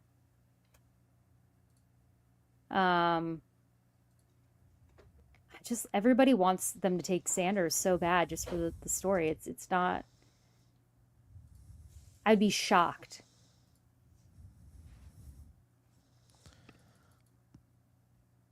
Dallas also could trade back. Maybe they trade with the Rams, and the Rams trade up here for Warren.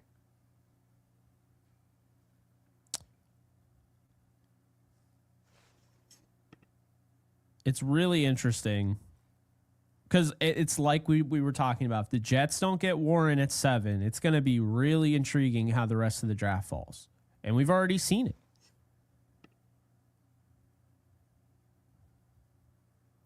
Well, we know that Jerry Jones makes the calls, right, for the Cowboys. So whatever's happening right now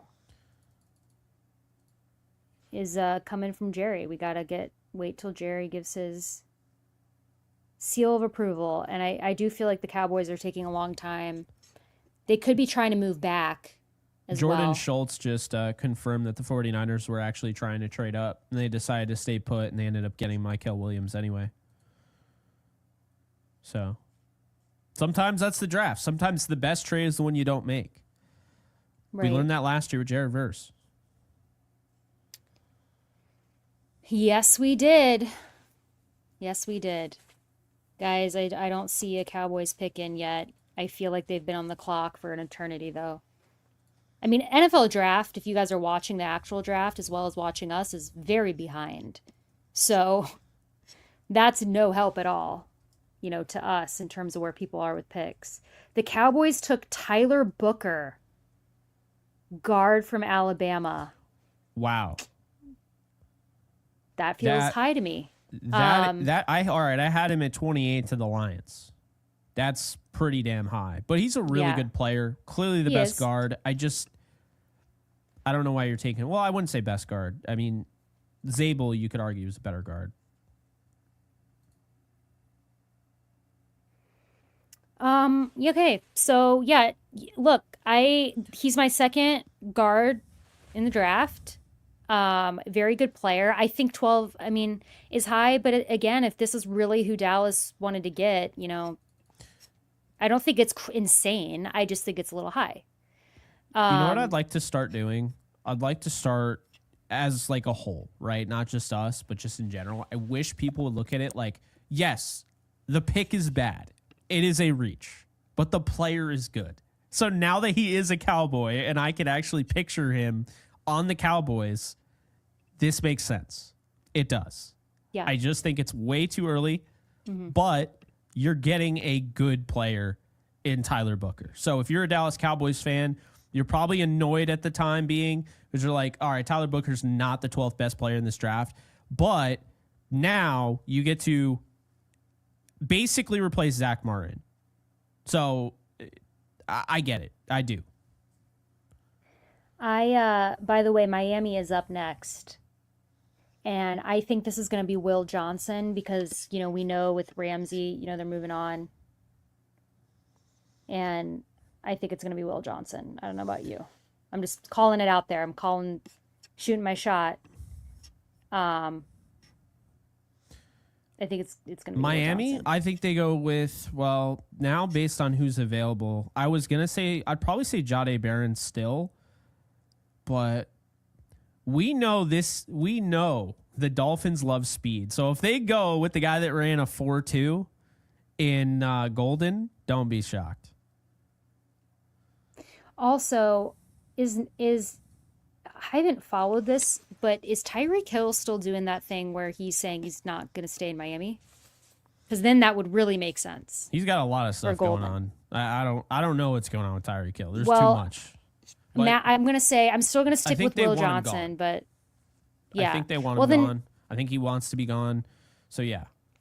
Then Matthew Golden makes a lot of sense here for Miami, I think. Yeah, I could see it. We'll see. Hasn't been a trade as of late. Miami, as everybody knows, that Jalen Ramsey seems to be on his way out, and we want him back in LA. So they go ahead, they draft his replacement. It sounds like Jake is saying he thinks it's going to be Barron. I said Will Johnson. I mean, I think they both make a lot of sense for them there. But then I forgot kind of about the, Tyreek Hill drama, right? So then maybe you take Matthew Golden. I think all three of those guys make a lot of sense for Miami right here.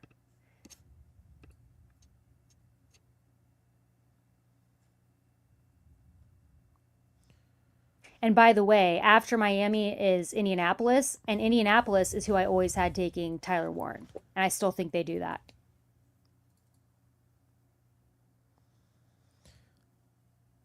This would be the pick. If the Rams wanted Tyler Warren, this is the pick to come up and get Tyler Warren.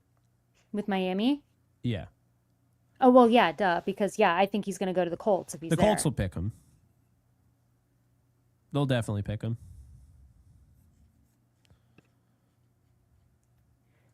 What do you think, chat? You think the Rams are trying to trade up here with Miami for Tyler Warren? Or is the Tyler Warren dream dead? Jake and I have a saying around here. We really dropped the ball not making a shirt out of that. We should have. But ready? On 3, 2, 1. The dream is dead. You were supposed to say it with me. But that's cool. What happened? I said on 3. No, like the saying that we have. I thought you were holding information and you're like, the dream is dead. Here's the information. No. I was saying that you and I have a saying because especially on days 2 and 3. Oh yeah. The dream will be dead very soon. We get a lot of little dreams about, the players that we make up on the spot too, and then we end up getting crushed. But for everybody who wants Tyler Warren, I am almost certain that they're going to have to trade Miami right here to do it because I have him going to the Colts. I think he makes so much sense for the Colts. So, yeah, I think it's got to be. So, I mean, I think they're going to go with Jahdae Barron here. And then the Colts take Tyler Warren. So I think it's going to be Will Johnson right here. And then I think the Colts take Warren as well. In my opinion, it will be a Texas Longhorn because it's either going to be Jahdae Barron or Matthew Golden, in my opinion. But I could see Will Johnson as well. I think Matthew Golden makes a ton of sense as well for Miami. I think Miami is in a good spot. I think that there's like those three guys are like great picks for Miami right here. So the memes when Matthew Golden goes to Miami are going to be hilarious because they only draft speed guys. It's hilarious. I mean, Miami has not made a pick yet that I see. So they could be trying to trade. Not just with the Rams. Anybody who wants Tyler Warren, in my opinion, is going to need to trade for this pick right here. Because I very much think the Colts will be all over Tyler Warren. I don't think, by the way, the Rams are going to go early on into your offensive line. So I think that Tyler Booker pickup was actually pretty awesome for the Rams. I don't know if it straight up balances out losing a Colston Loveland off the board at 10, but it helps. That was a team I had a wide receiver going to, and I think the Rams are really going to target wide receiver, tight end. So you want those guys to stay. Right. I love this. Jordan's attention to detail knows no bounds. Tyler Booker, Tyler Smith, and Tyler Guyton, all first-round picks, all named Tyler. Love it, Jordan. That is true. So people are saying the pick is in for Miami, so they made the pick. They're not trading it. That means Tyler Warren, you are a Indianapolis Colt. Unless Miami picks him, then you're screwed. He's too slow for them to pick him, though. I don't see the pick for Miami. I mean, I see that it's in now on the screen. I don't see the pick. As the chat is saying, the dream is dead, most likely because Warren is... Thank you. My sister just brought me fries, which I'm going to save. Those look good. I don't know if you guys can see these, but I'm going to save these right over here. I don't see the pick yet that they've announced, guys, for Miami. 962 people watching live across all platforms, though, by the way, Jake. Just Hell checked. Yeah. Appreciate y'all. It's awesome. Almost 4,000 views on the YouTube total. So let's see. I just think I might have seen the pick, but I want to verify it because this pick doesn't make a ton of sense to... I mean, I guess it makes sense, but I would be surprised if this is the pick. Let's see.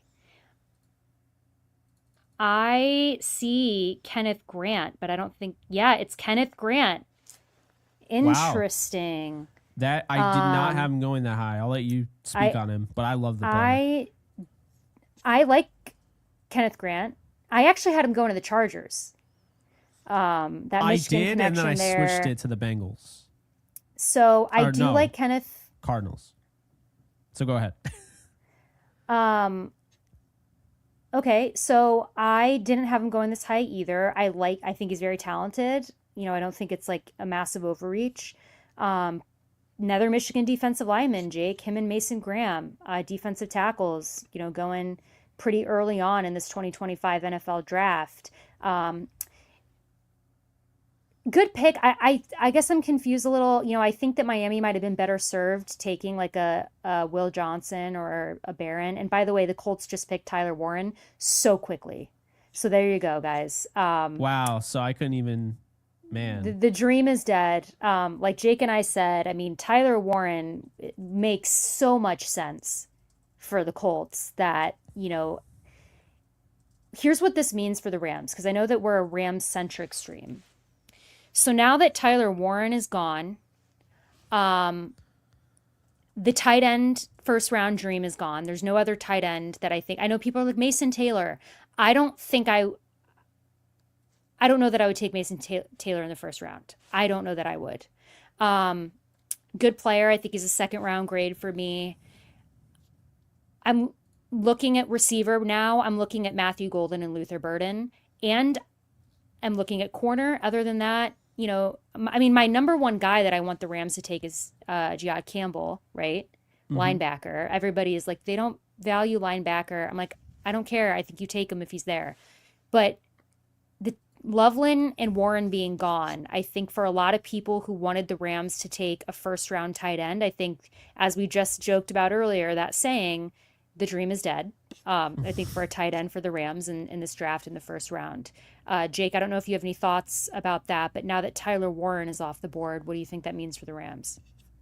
Yeah, I'll get to Grant after this, but this isn't ideal for the Rams. But I also had, in all my mocks, I've maintained that I think they're going to take Harold Fannin Jr. I think he fits their offense very well. So I'm not broken up about it. My issue, though, is with these guys off the board before the 15th pick, and you're sitting there at 26, there are other receivers here that might not fall to you, that might have fallen had Loveland not gone 10, had Warren fallen past this pick. I never thought he was going to fall past here.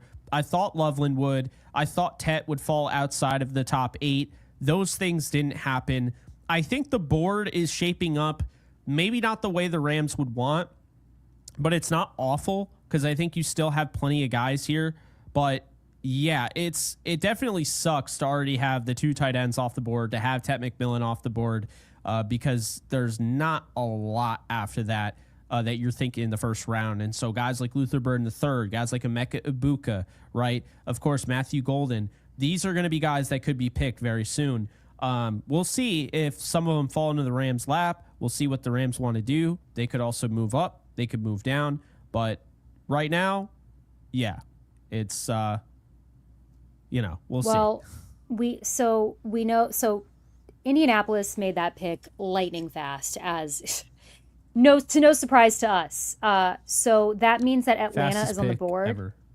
Right. And I had Atlanta taking Michael Williams. So now that he's gone, I'm going to say like Jalen Walker. I think Atlanta's going with Mike Green here. But I could see Jalen Walker. And I had Michael Williams for a while, but I saw Raheem Morris. I saw he was at the Marshall Pro Day and was there for a long time, apparently, meeting with Mike Green. Personally, maybe I'm reading too much into it. The need is there. I think I really like the player, but the off-the-field stuff, whatever's going on, it's concerning to me, Alexis. It is. And for me personally, I don't think I would take a player in the first round with those things being held over his head. So that's what I would say personally, but we'll see what they do. Well, yeah, I mean, I think positionally, Mike Green makes sense. I mean, I had them taking Michael Williams. I had them going pass rusher. Mm-hmm. Now I think they're going to take Jalen Walker. Maybe they do like a Will Johnson or a Jahdae Barron. I don't know. I don't, I still think Jalen Walker makes more sense for me here for Atlanta. I don't know. I mean, we're at pick 15. After Atlanta, you've got Arizona, Cincinnati, Seattle, Tampa Bay. Coming up. I mean, so Kenneth Grant, by the way, what they're getting, I mean, they got their Christian Wilkins replacement. Remember they lost him a year or two ago? Yeah. Rare, explosive nose tackle, elite size, power, really the athleticism is shocking at his size. So this is a really, really good player. I mean, we're talking about a 342-pound beast that moves way too well. I mean, he ran in the 5'11" area at 342 pounds, Alexis. You got the versatility. He could also play other positions as well, even though he doesn't look like he can. He's only 21, so still young, and he played 41 games over 3 seasons at Michigan. So I really like the player, really smart. I think Kenneth Grant is a stud, and he's going to make your run defense a brick wall day one.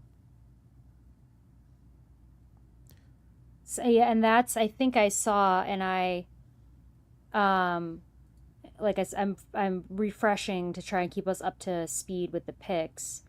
that, is it 3 Michigan players in the top 13? I think was the, right? They're getting him now, so the Chargers don't go after.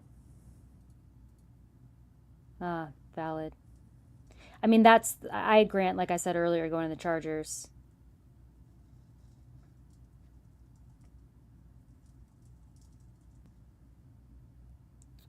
So we'll see.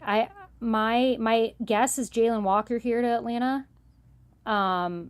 Then, after Atlanta, we've got NFC West team Arizona Cardinals, right? So then that'll be interesting to see what Arizona does. I had Arizona taking Mike Green. So I mean, I could see that if he falls. Going back to Tyler Warren, by the way, because the Colts, I think they already have a lot of playmakers. I think this is why they were totally fine bringing Daniel Jones. He either wins the job or he doesn't, and they're fine rolling with him or Anthony Richardson. The reality is you're throwing at Alec Pierce, Michael Pittman Jr., Josh Downs. Now you throw Tyler Warren in the mix. He's not the best blocker, despite what people might think, but he's really good after the catch. He's hard to bring down. I mean, they use this guy in wildcat packages, Alexis, straight wildcat packages. He'll go up and high point the football. Much better contested catch guy than Colston Loveland. That's kind of his calling card. And he's still not a bad blocker. He's more of a move guy, not really in line. I like the fit here. Him, Mo Alley Cox, Drew Ogletree, and Jelani Woods. We'll see what they do. They also drafted Will Mallory in 2023. A lot of tight ends there. There's only one, though, that's going to get the ball thrown a lot, and that, of course, is Tyler Warren.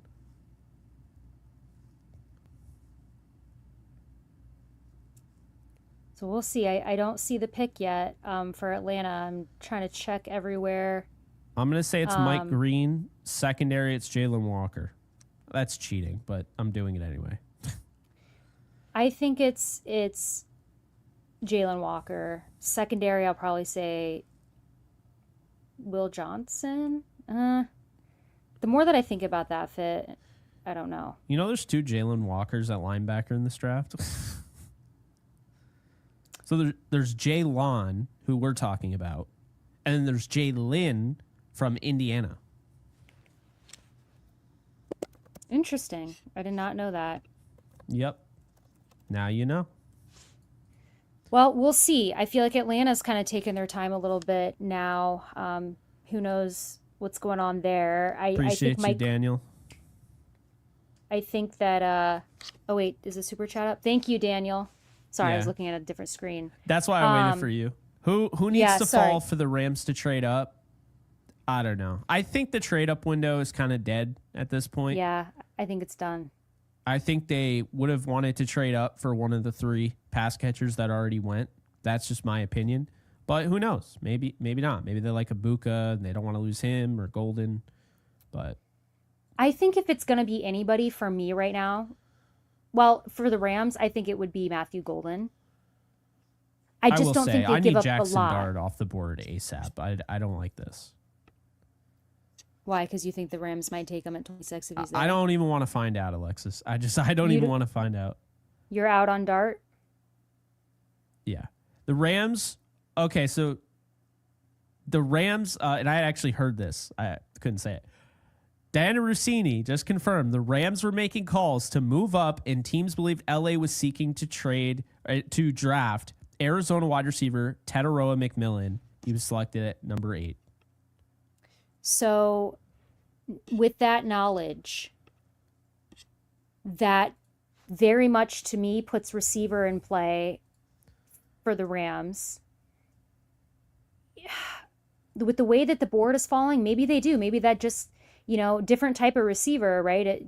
Than Matthew Golden. Maybe they go after Luther Burden. Maybe they go after Golden still. Maybe they do still trade up, and I don't know. I mean, that does tell us, if that's confirmed, that the Rams are very active in the wide receiver market.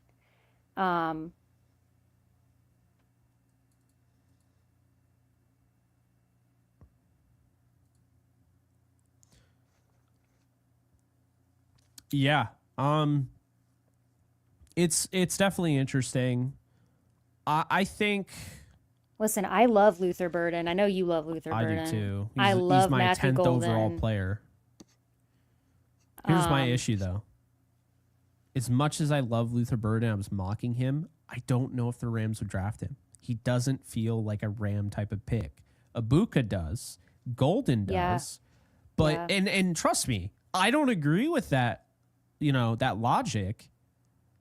But I don't know. There's something about Burden that like the route running is good, but they were looking for a big bodied receiver in Tataroa McMillan, a precise route runner that uses manipulation and his speeds. I don't quite believe Luther Burden is there yet as a route runner. So if that's who they were looking at in McMillan, then my guess is that they're going to wait and they're going to target in the second round a Jack Besh, Jaden Higgins, somebody like that gives you some size, but also gives you that separation ability. Yeah. I also feel like we're at that point in the draft where the NFL has gotten to all the leakers, the pick leakers, because now it's like the reporters smacked are him keeping upside pace. the head. Yeah. The Falcons took Jalen Walker. There you go. That's what I thought. All right. Well, it's a good pick for them, Jake. Yeah, I love and that is Jalen confirmed. Walker. That's I am taking Mykel Williams. They take another Georgia Bulldog instead and Jalen Walker. I think this is really a good pick for them. Sorry, I'm trying to see so it's Arizona, Cincinnati, Seattle, Tampa Bay.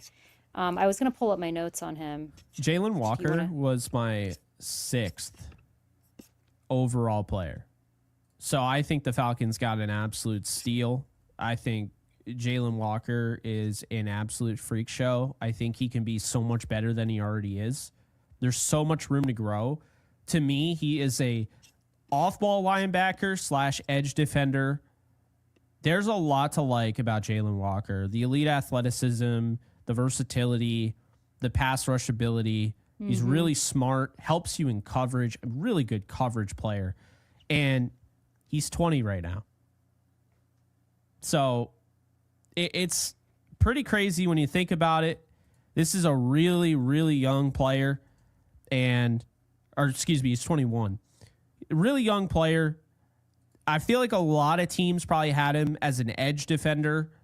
I don't know where the Falcons look at him. Do they look at him as an edge? Do they look at him as an off-ball linebacker? That I don't know. Regardless, he's a chess piece for Raheem Morris's defense, and I like the pick a lot. This is probably one of the best picks of the draft, in my opinion. High motor, super athletic, like freak. Quick off the ball. I mean, when you see him graded by people, some people have him, as a linebacker, some more as like a defensive end, pass rush. I mean, he's a very, very good player. I'm looking at the board. So Arizona, I have taking Mike Green. However, as we talked about earlier, I think there's some, there's obviously off the field stuff that might prevent him from being a first round pick. So if they don't take him, maybe Stewart out of Texas A&M, because Cincinnati is up after Arizona. I had them taking Stewart, so I'm just kind of like going down my board. I think that Cincinnati, who also makes a lot of sense though for Cincinnati, since he's still there, is Jedi Barron. I took Kenneth Grant, so I lose. No soup for you. That's the thing about the draft is if you get one wrong, you get two wrong. Because that means it's no different than picking the March Madness brackets. It's like you get one wrong, you're like, oh, I'm screwed. Yeah, so getting one wrong is really getting two wrong, which is really getting three wrong usually. Then because your position, so it's just once you start getting picks wrong, it's just it goes downhill from there. Yeah. But I did have Will Arizona. Johnson, by the way, is the most picked player on PFF for Arizona. And he's still there. That's something to keep in mind. I also have a little tool called NFL IQ, NFL draft IQ, which I found really interesting, based on a bunch of analytical data and all like their tendencies, where teams would go with. An NFL draft IQ powered by Next Gen Stats, okay, has Arizona going with Josh Simmons here as the next best player. That their big board was Jalen Walker, Mykel Williams, Josh Simmons, Kelvin Banks Jr., Kenneth Grant, Gray Zabel, Jahdae Barron, and Will Johnson. Well, so it's interesting because you've got Arizona, Cincinnati, Seattle, Tampa, Denver. WSG, appreciate the 2. Another 2. Hey, JK, if John falls, would you take him? Who's John? I think he's saying if Will John falls, like Will Johnson. Oh, Will John. Thank you. Good Lord. I would not, because my number one corner is Trey Amos, but I like him. I have issues with his tackling. I really did not like the way Will Johnson played the run. Still, early second round pick for me, but I actually don't have a first round grade on him. So, but I appreciate the 2. Probably just shattered somebody's dream just now. I'm just trying to scroll. So, let's see who's coming to the NFC West to be our competition with this Arizona pick, guys.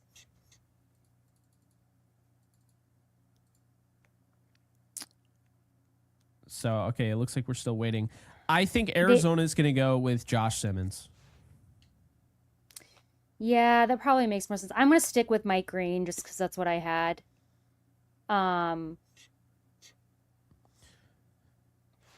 Benji asked me in the chat, is there a Kyron Williams level player in this draft? Anyone you love? I mean, if we're talking about the first, it just in general, I really, I don't know, there's so many. If you want me to pull like my favorite, like, Jake has his Kansas guys and I have my Notre Dame guys, I really like Mitchell Evans. I like him tight end too. out of Notre Dame, especially now that we're not going to be picking a tight end in the first. Maybe you wait and get him in the 4th. Real quick, I'm just now seeing the super chat. Thank you so much. Appreciate you, Alpers Cat. If Rams pick Sanders, don't do that. There was like flashing lights. What the hell? There should be a epilepsy warning on ESPN. And by the way, Jake, you're gonna love the Cardinals pick. Who is Walter it? Nolan, defensive tackle, Mississippi. Great stuff. Now he can't Jake, be a Ram. I feel good about that. Yeah, Jake is not high on him. No, he's I would probably say early 3rd, late 2nd round pick that got like crazy hype.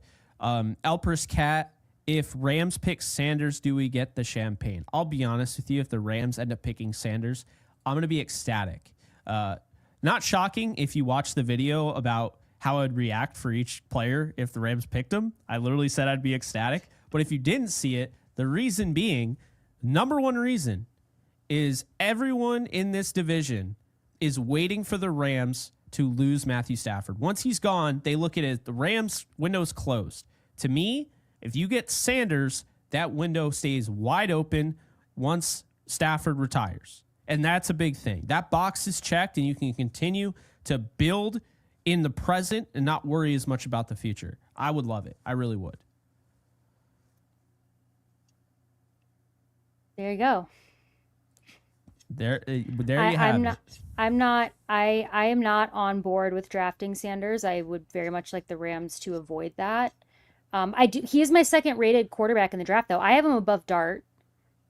I Ward and then Sanders. So, I wouldn't be like I wouldn't be upset, I should say. I think I'd rather just not, deal. But Cincinnati is up now, and shout out to Jerry for the 10.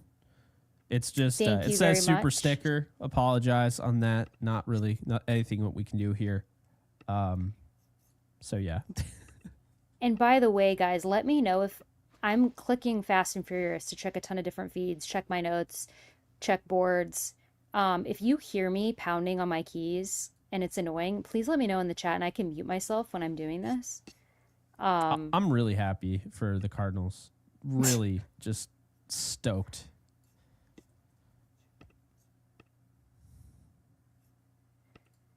So I'm wondering, like, with Cincinnati now. You know what would be great, Alexis? Is if the Seahawks drafted Jackson Dart. I'm just so confused about the Seahawks vision because of the Darnold thing. I Yeah. I'm very stumped on their vision. And by the way, I'm gonna call that Barron goes to the Bengals. I picked Derek Harmon. That's who I had. You want to know I what had. Oh, sorry. Go ahead. IQ has? What's that? NFL Draft IQ has Derek Harmon. Mm. And Walter Nolan was the third most drafted player for the Cardinals. 7th overall player according to PFF. I don't get that at all, but 7th overall. I just think he's out of control. Really just doesn't have a go-to move. He's built well. He's strong, but I'm not the biggest fan of Walter Nolan's game. I just don't see a first-round talent. So good for him that he got drafted, like obviously, but I didn't get the first-round hype. Starks would also kind of be interesting here to me for Cincinnati. Most mock drafted players still available on PFF for the Bengals was Jahad Campbell. I could totally see him off the board here. If he's not off the board here, I think he goes to Tampa, and he's the heir to Levante David. That's just my thought. So, we got more super chats. Bando God, shout out. I'm totally blanking on the name, but that's a Persona 5 character, so love that.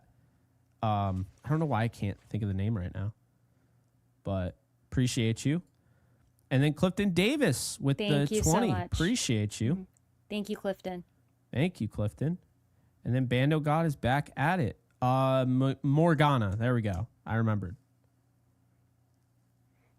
And Cincinnati's pick is in. Dart to the Rams. Rah.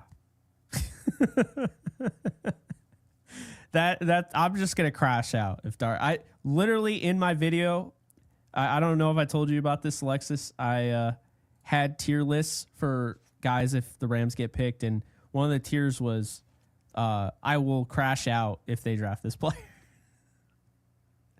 So what we're saying is that if the Rams draft Dart, I'm gonna let Jake give his analysis first. I'm gonna let him get it out of his system and. Sounds good. I'm not, and by the way, I'm not like wanting the Rams to take Dart. I just wouldn't. I think I'd be indifferent about it because I like Dart. He's my third quarterback in the draft. The Bengals took Shamar Stewart. Look at that. I got another. Was right Good. about You're that good at initially. this.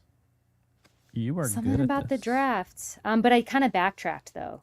I can't pretend that I didn't because remember I had them originally taking Stewart, but then just now I was like, oh, I think it's gonna be Barron. So I betrayed myself. So I don't know if that was cool of me. Which means that Seattle's up, Jake. So another NFC West team is up. So now, Jake, you got Arizona took Nolan, and now you want Seattle to take Dart. Mm-hmm. Do you see Seattle having Darnold and Dart on the same roster? Not. I would not rule it out. Yeah, it's not unthinkable. I wouldn't rule it out.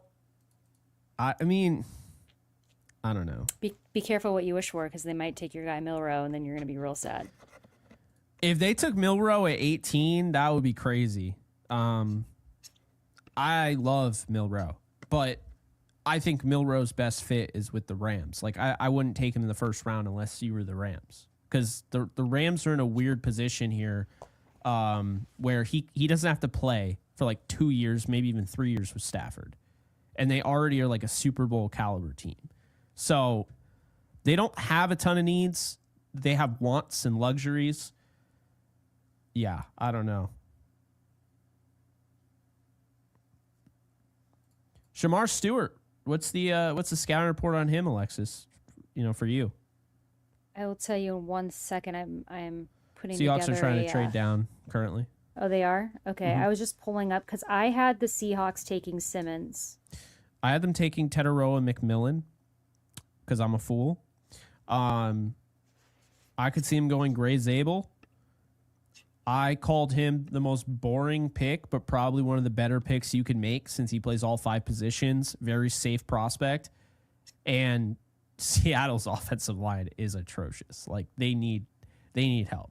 So Yeah, I had him I could taking see that. Simmons. So we'll see. They're on the clock. I don't see the pick is in. Yeah, you know what? Stewart is just another one of those like freak athletes, jumps out on film. Something that I had him like my notes about him is like violent. I don't know if you would use that word, like just Oh kind of yes. almost No, in a he's Jared Verse-esque way of off the line, just like violent, athletic. Um, this is not everyone's cup of tea though, because he did not produce much at all. Only 4.5 sacks in college, but I don't know, Alexis. What do you think? he's a raw. I mean, I think he's a raw prospect. I think, you know, if I pull up my rankings, I think I had him third or fourth. I'm trying to do too many things at once, but yeah, I get what you're saying. I get what you're saying, but it's just when you watch him, you know, tape looks really good. So I had Stewart pulling this up here as fourth. So he was my 9th edge defender. I actually liked his teammate more, Nick Scorton. I don't love the pick. I'm not going to act like I do. I get the traits and all that. I do think production matters. I'm not saying it's the only thing, but when you only have 4.5 sacks, I question how good of a pass rusher you truly are. And he only had a 3.7% run stop rate. So where Michael Williams, I don't have quite where I want that to be as a pass rusher, but I know he's going to be a dominant run defender. You're flying blind here, in my opinion. I don't think he's a bad run defender. I don't think he's elite like some people would have you believe. I know PFF had a high grade on him, but I do think there are some issues there for certain when it comes to him. But he's got a lot of length, heavy hands, athletic profile is great. I don't know if I would have taken him this high. The Bengals just need to start beefing up that defense to help out Burrow. I mean, they've got to they've really got to start committing to that defense. I agree with that. So positionally, this makes perfect sense to me. I think Seattle is going to go with Josh Simmons, and then I think Tampa's probably going to go Campbell, unfortunately. I just wanted him to at least be an option for the Rams. You know what I mean? But I think with the way the board is falling, probably not. So. Yeah, and we got more super chats. Bobby 339, appreciate the super sticker. Thank you so much. Again, we can't show you it because it's not suitable for work. No, just kidding. They just don't let us show it, apparently. Deuce Falco, thank you for the 20. I'm waiting for the Rams pick, then I'm going to bed unless we trust. Oh, boy. Well, almost. We're at pick 18. There's a chance they don't make it there. So there's a chance they trade out. Yeah, there is. There is a chance. Deb, thank you for the 10. Please, please, please, Rams, don't take Dart. I will be sick, and the draft goes so slow, LOL. All right, full disclosure, I did not pay Deb to write this super chat. All jokes aside, appreciate you, Deb. Yeah, that's hilarious. Thank you, Deb. And then Daniel coming back here. Abuka at 26 you, if the Rams stay. Thank you for the 2. I could see it. I think that makes I compared to Abuka. You know who his comp was? Robert Woods. Yep. So makes a lot of sense. I could really see it, Alexis. Something in my shoulder. I'm falling apart. The Seahawks are still on the clock, by the way. I've just checked everything. We have over 1,000 people in here live right now. Oh my God, we do. Yep, getting closer to the Rams pick. So shout out everybody just joining. Appreciate you. Jake and I each have a ton of tabs open, trying to follow the news, chat with you guys. Seahawks pick is in. I don't know. The Seahawks took Gray Zabel. That makes so much sense for them. Yeah, like I said, really boring pick, but it's going to go a long way. It really is. That offensive line is in desperate need of it. I thought Shedeur Sanders could have even been an option here, but I like this pick for them because he can play all 5 positions on the offensive line. So he's the best guard in the draft. He's one of the better tackles in the draft. He could also play center. It's important to have a player like this, but more importantly, Alexis, people hear all 5 positions and people immediately say, yeah, but is he good at all 5? Like, yeah, okay, he can play, but is he any good? Oh, yeah, no, he's good at all 5. So Seattle, this is a smart pick from them. Yeah. Good on them. I like it. Got to protect your new quarterback, Darnold, after what happened to him against, the Rams in the playoff game, right? Yeah. He got terrorized by the Rams defensive line, and now he's going to be facing the Rams twice a year. So they got to try and protect Darnold, which means that Tampa Bay is up. I think you and I are in agreement that they're going to be taking Campbell. Oh, yeah. Yeah, I think 100%. It's Campbell or it's Jahdae Barron. I think with Jahdae Barron, there's an argument there, Alexis, because I think you're getting a Rondé Barber type of player, former Buck, of course. And then I think with Jahad Campbell, I think he's he can play right away next to, oh my God, I blanked on his name. Levante David. He can play right next to Levante David, but he can also take over for Levante David, who is getting older. He's probably down to 1 to 2 years left on that, that career. So that's what I see. I think it's going to be one of those two. My mock, I went with Jahad Campbell here.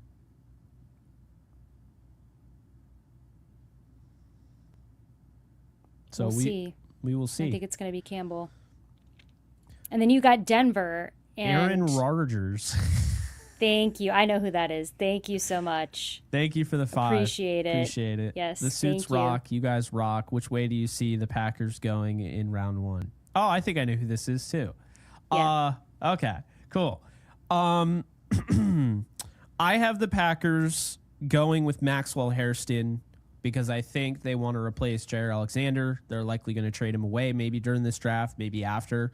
Maxwell Hairston gives you length on the outside. He ran in the 4.2s. More importantly, he plays in the 4.2s. I've been seeing him go pretty much in the 20s in a lot of mocks. I think he's going to go tonight. And I think he makes a lot of sense for the Packers if they don't go wide receiver. I have them taking Jahdae Barron, so I have them going corner as well.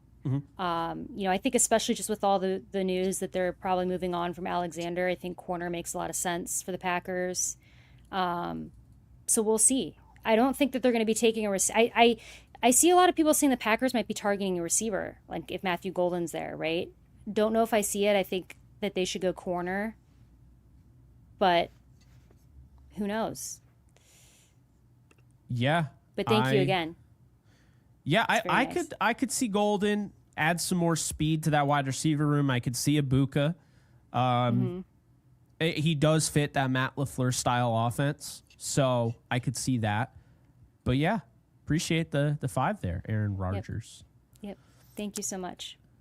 Quintana 310. Thank you for the 5. 2 Rams. Appreciate it. And then Sanj, thank you for the 20. Pray the Rams MS trade with the Eagles or Browns. Board is coming together nicely, hoping for Jalen squared, Milrow, and Royals. Ooh, that'd be a nice little Jalen combination. We just had a team draft like 3 Tylers and 3 different drafts in the first round. So, yeah, Jalen and Jalen. How about that? I love Milrow, so you know where I stand on that one. Yeah, thank you again for the 20. It's very nice. Thank you, Sanj. So the Tampa pick is in. I don't know who it is, but what's interesting is Denver is up after Tampa, and Denver was like very much trying to trade up in the draft. So very curious what Denver is going to do after Tampa. I do think that Tampa is going to be Campbell.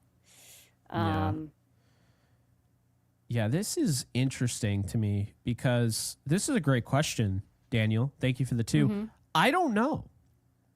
the way the board is falling, I thought Harmon would be off the board. If Harmon's there at 21, I think they go with Harmon and maybe try to figure out the quarterback position in the second round. I think that they take Hampton, the running Really? back out of North Carolina Okay. Steelers. But Yeah. I don't know that I would take, it would be very interesting to me for a team to have Sanders, Metcalf, and Pickens all in the same locker room. Well, okay, so Pickens sounds like he's going to get moved. Do we Right. get that on draft night? That I don't know. But He did unfollow the Steelers. oh, this one hurts. Emeka Ibuka, the dream is dead. He is a Tampa Bay Buccaneer. No idea why they picked him, by the way, because they have Chris Godwin, Mike Evans. They just got Jalen McMillan last year. The rich get richer at the wide receiver position. I shouldn't be saying that. The Rams are pretty rich there, but he's a great player. He really is. He is, but remind me, is Godwin a free agent? They brought Godwin back. Oh, they did? Okay. Yeah. All right. So never mind. I was about to surprised, but he did come back, and yeah, man, that sucks. I know our chat is going to be annoyed. I'm going because to check it now. he is a really good player. Good player.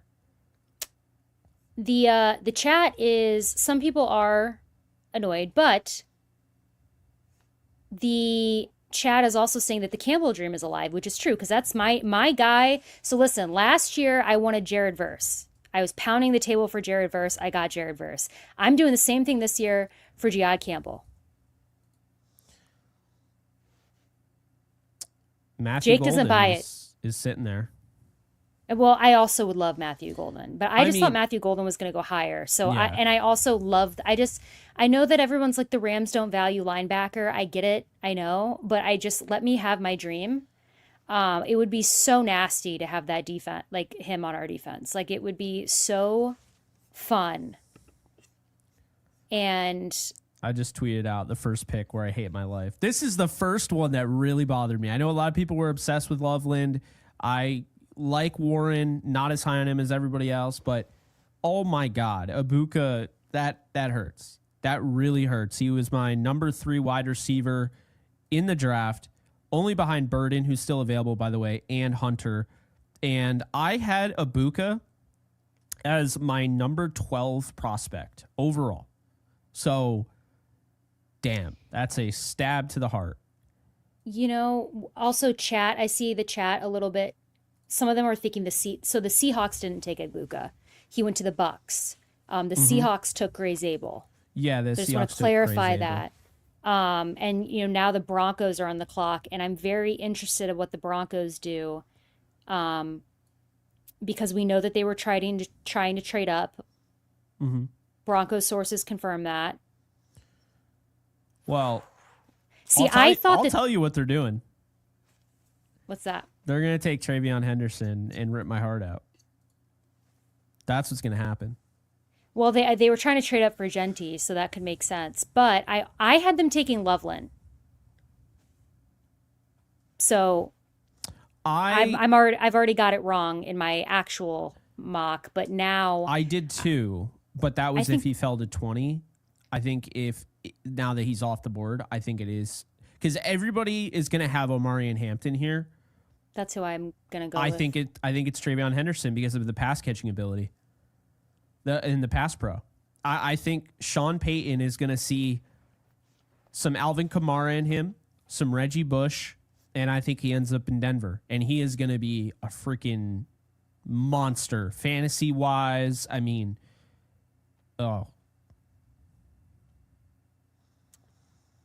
could be Henderson.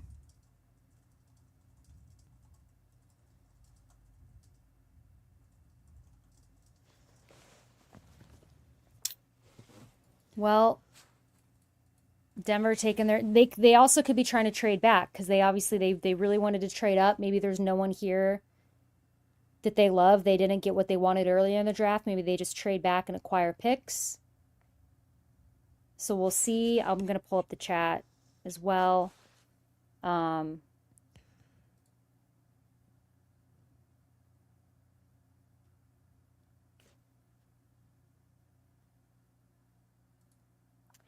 I don't know. I'm saying Hampton, but I'm saying Hampton. Jake is saying Henderson. I'm gonna stick by Henderson. Yeah, it's gonna be a running back according to Downtown Rams. According to Downtown Rams. Will Johnson is still on the board. Derek Harmon is still on the board. Breaking from Jordan Scholes, the Giants are trying to get back into the first round. Not surprising. I could see them targeting Dart. 24 is when I think they make that trade. Also, that's something to look out for if you're a Rams fan, knowing the Giants want back in. Make that deal potentially with the Giants if Dart and Sanders are still there at 26 and the Rams have decided to not, those guys aren't on their board. Maybe they make that trade with the Giants.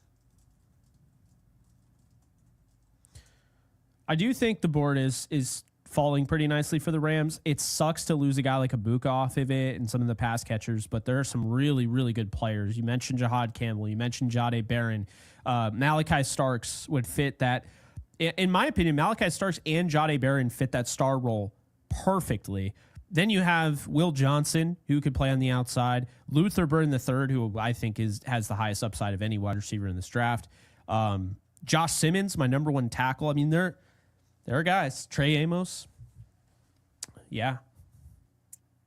Well, Denver is still on the clock. They, from what I'm seeing, there's 2.5 minutes left. I don't think they're going to be trading out. Feels like, maybe a last minute trade. I think they're probably going to go running back. It's just a shame because I felt like they didn't give Audric Estime a chance at all, really. I don't really love what they did with him, but it's the way it goes sometimes.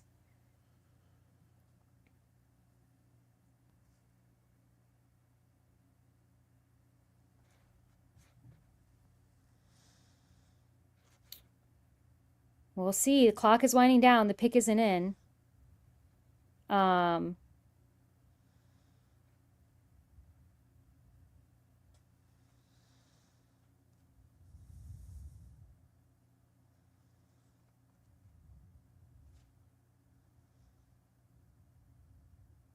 Sorry, guys. I know Jake and I are just violently refreshing to see what's going on. I don't see that the pick is in yet for Denver at all. We're almost at 1,200 people watching, so really appreciate you guys. Thank you. Appreciate you guys. We are getting closer to the Rams pick should they make it. The only team that I've seen confirmed that is trying to get back in the first round is the Giants. That's been confirmed now.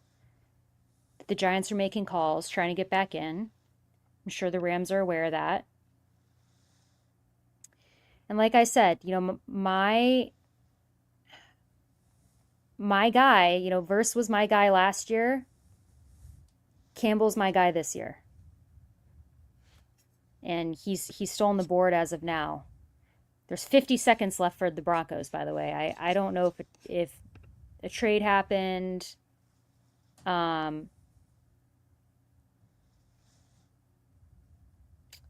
Somebody said the Broncos will be picking, so the pick must be in.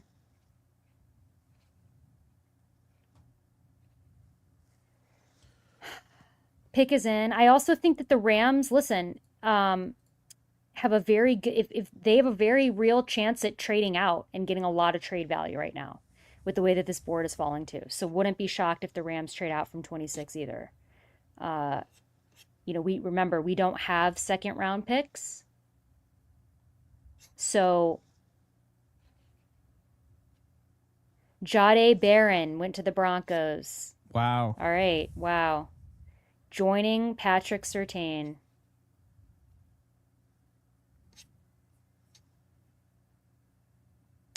I'm a little bit bummed only because, if it wasn't going to be Campbell, I thought Barron would have, I would have liked to see Barron with the Rams. So kind of a bummer that one of the guys I kind of wanted is gone. This is shocking to me, Jake, for the Broncos. I just didn't foresee them going corner at all. He's going to be with the reigning defensive player of the year, Patrick Surtain. I mean, good Lord. Jahdae Barron's a freaking stud. You could use him all over the place. I would not use him on the outside. He's got, I think it was 28, 29-inch arms, a little bit on the shorter side. Normally, I don't care about arm length, but I really care about it on the perimeter.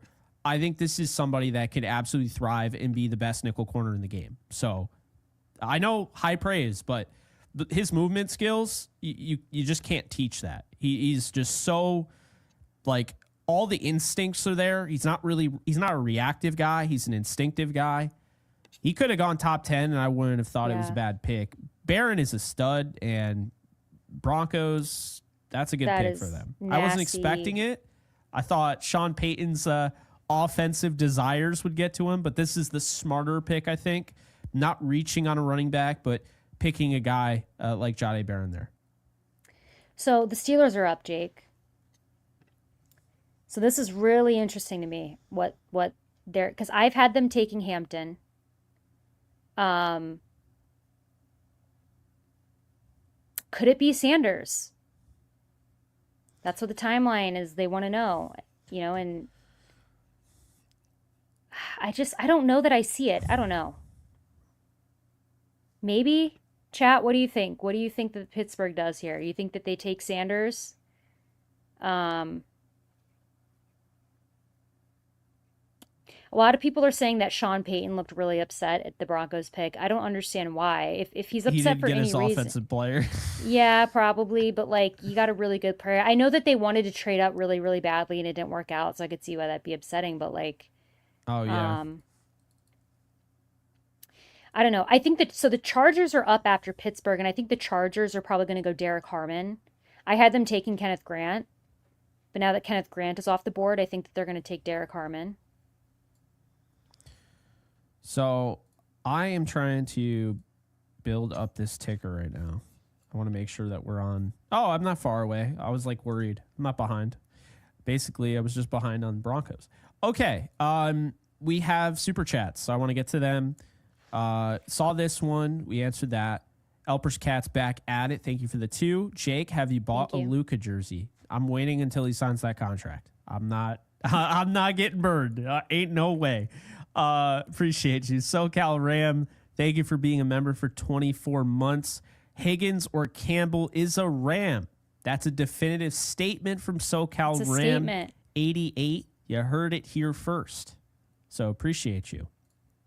Ruiz, thank you for the 2. Me too. Last year, Verse was my pick early. Now Jihad. So, Alexis, you're in a boat with Ruiz. Yep. Let's do it.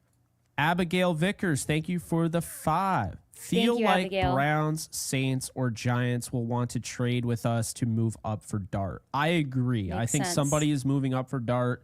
I think it's going to be the Giants. I think Dable's obsessed with him, sees some Josh Allen in his game. I don't, but I'm sure he does because he was around Josh Allen. Thank you again, Abigail. Tyrone, thank you for the 5. Jake, I can't support a running back. I don't get why. Please, God, no. All caps, God, no. Tyrone, I get it. I totally get it. Alexis probably gets it more than I do. Yeah, I'm totally out on a running back in the first round. I think it's completely unnecessary. But real quick, the Steelers took Derek Harmon. So I called it. Just after I said I said the Chargers, so now I'm going to have to redo my pick for the Chargers. Maybe hold on, I'm blanking at the moment. The Chargers, what running back, free agent running back did they just sign? I'm going to have to look it up, Jake. The Chargers, they signed a running back, Najee Harris. Is that what you were thinking about? Yeah. Yeah. I have Will Johnson off the board here, by the way. So I'm going to say the Chargers take Will Johnson here, maybe. Well, I'm going to stick by my prediction and say, Will Johnson. Yeah. Love the Harmon pick. Dude's an absolute freight train. Mm-hmm. I Getting think closer he's to 26. Really good length, quick first step, good footwork. I mean, really high motor. This pick, by the way, the Steelers just made, this is for Cam Hayward. So he's going to play with Cam Hayward, but he is going to replace Cam Hayward when he retires. I think that's smart. And to be honest with you, as much as I love Ibuka, that's what the Bucs should have done with Jihad Campbell, in my opinion. Well, I want Campbell to be there for us. So glad they didn't. Man, Adam Schefter, don't scare me like that. What did he do? He put the Steelers don't go with Shedeur Sanders. Oh. And not that I was worried. Like, okay, I already had assumed Shedeur was off the board here before Derek Harmon fell. But it's more so like, I don't want to get it wrong for our viewers. So I was like, no. Jordan, thank you for the 222. I have a huge feeling McVay is in love with Dart. The window's right there, man. I'm on the second story. Jake and I differ because if it's going to be a quarterback, I think I might well, I don't know. I have Sanders graded higher than Dart. Oh my God. If they pick Dart over Sanders, so not even Dart over Milrow. We're talking Dart over Sanders. Sanders fell into the lap. If they did that, don't do that. Like, I'd be so mad, Alexis. I just want to say that there's a reason that Sanders has fallen this far. Yeah, they didn't like his interviews. And I think that to me doesn't feel like something that the Rams overlook, but I think it's also his father. I mean, look, we see it with LeBron James, how he constantly has, Bronny James can't even play a game without having his dad brought up. And I think Dion, being the personality he is and how loud he is, I think some teams are like, I'm not just drafting Shedeur, but I'm drafting Dion as well. Like, I'm going to have to hear it. Like, if I draft him and my starting quarterback, say the Steelers, for instance, is Aaron Rodgers. Now Aaron Rodgers has a bad game. Am I going to hear Dion just like barking in the media saying my son needs to play? So I get that. I do get that from a sense. I think that could be something to keep in mind. But I think Shedeur, people are overthinking this one with Shedeur Sanders. I don't have any issue with him falling because I have a second-round grade on him. But if you want a quarterback that can play right away, tough as nails, can throw with anticipation, a really good timing quarterback, underrated athleticism. I don't think people realize he's a much better athlete than given credit for. Can make all the throws on the field. A leader. He's a really good player, Alexis, and I think people are just sleeping on him. Well, we'll see. He might be there at 26. I also think, again, very much in play for the Rams right now is trading back. Because you got the Chargers, Green Bay, Minnesota, Houston, the Rams. Thank you, Courtney.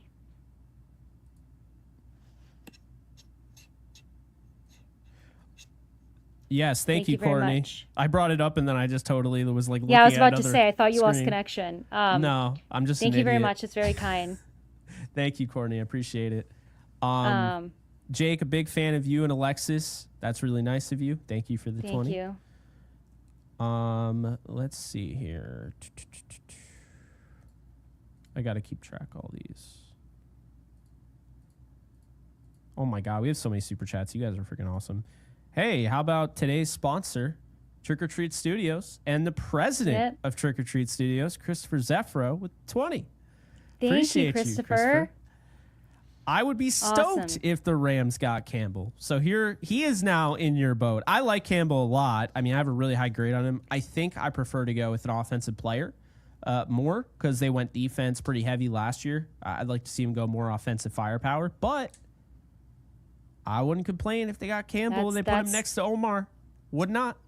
That is my guy. I see the vision, Alexis. I can see it. It's a good vision. Yes. It's my happy place right now. I would love for the Chargers to just announce their pick. Yeah, that'd be nice, right? Maybe they're trying to trade back. Well, it's also commercial right now, so I see what's happening now. Goodell's gotten all the ducks in a row. He's finally cracked down on everybody. The leak's not coming out anymore. Everything's in sync with the commercials on the draft. I get it. I see it like now. I said, there's a ninja in the background. They're just hiding in the background. Josh, thank you for the 10. Would you rather? Thank you. Rams trade pick 26, our first, and fourth next year to the Giants for their first next year and get Aller or Manning in 2026, or trade out of 26 for picks this year in second and third round? I would say trade for picks this year. Probably, yeah. That's what I would say. Because I think the Rams have a window right now, and I think it's all about this season. And yeah, I agree. Thank you, Josh. Appreciate and thank it. you That very was much, Josh. thought-provoking. Campbell at number 26, Fannin and Besh in later rounds. Oh, I would sign up for that. Heartbeat. Kidding me? Jeff Lacoste, thank you for the 2. Thank you.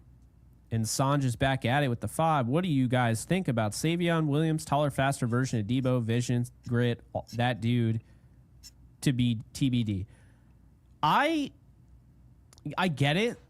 I see a lot of Cordell Patterson. He's a better contested catch guy than Cordell Patterson. He's a better receiver than Cordell Patterson was. But as far as like the running back, wide receiver stuff, I don't want Savion Williams. I think the Rams should look at more a guy that can contribute right away. I think this guy needs to like really hone in his skills. And I'm not saying the Rams can't do that, but I just think of Jacob Harris, and I don't want to draft the guy in the 4th round, which is where I think he'll go, 4th or 3rd. I don't want to draft that type of guy and then have him take forever to develop. So that's how I feel. But I appreciate the 5 there. Yep. Thank you. And we got Sean Stewart with the 20. Thank you, Sean. On a roll.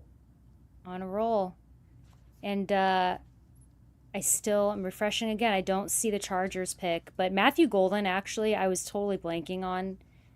I'm going to stick with my Will Johnson prediction, but Matthew Golden actually does make a lot of sense for the Chargers here, too. He does. So, I could also see Burden would hate it, but I could see it.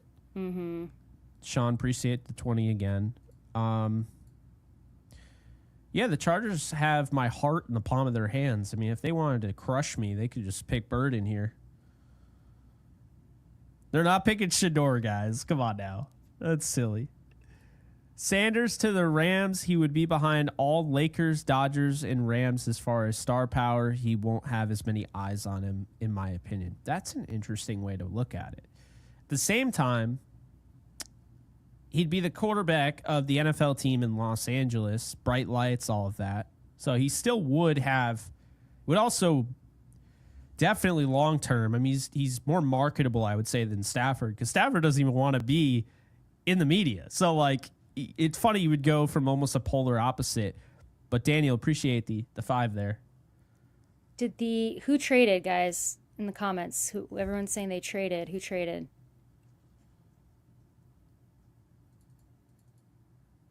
Unless I missed something.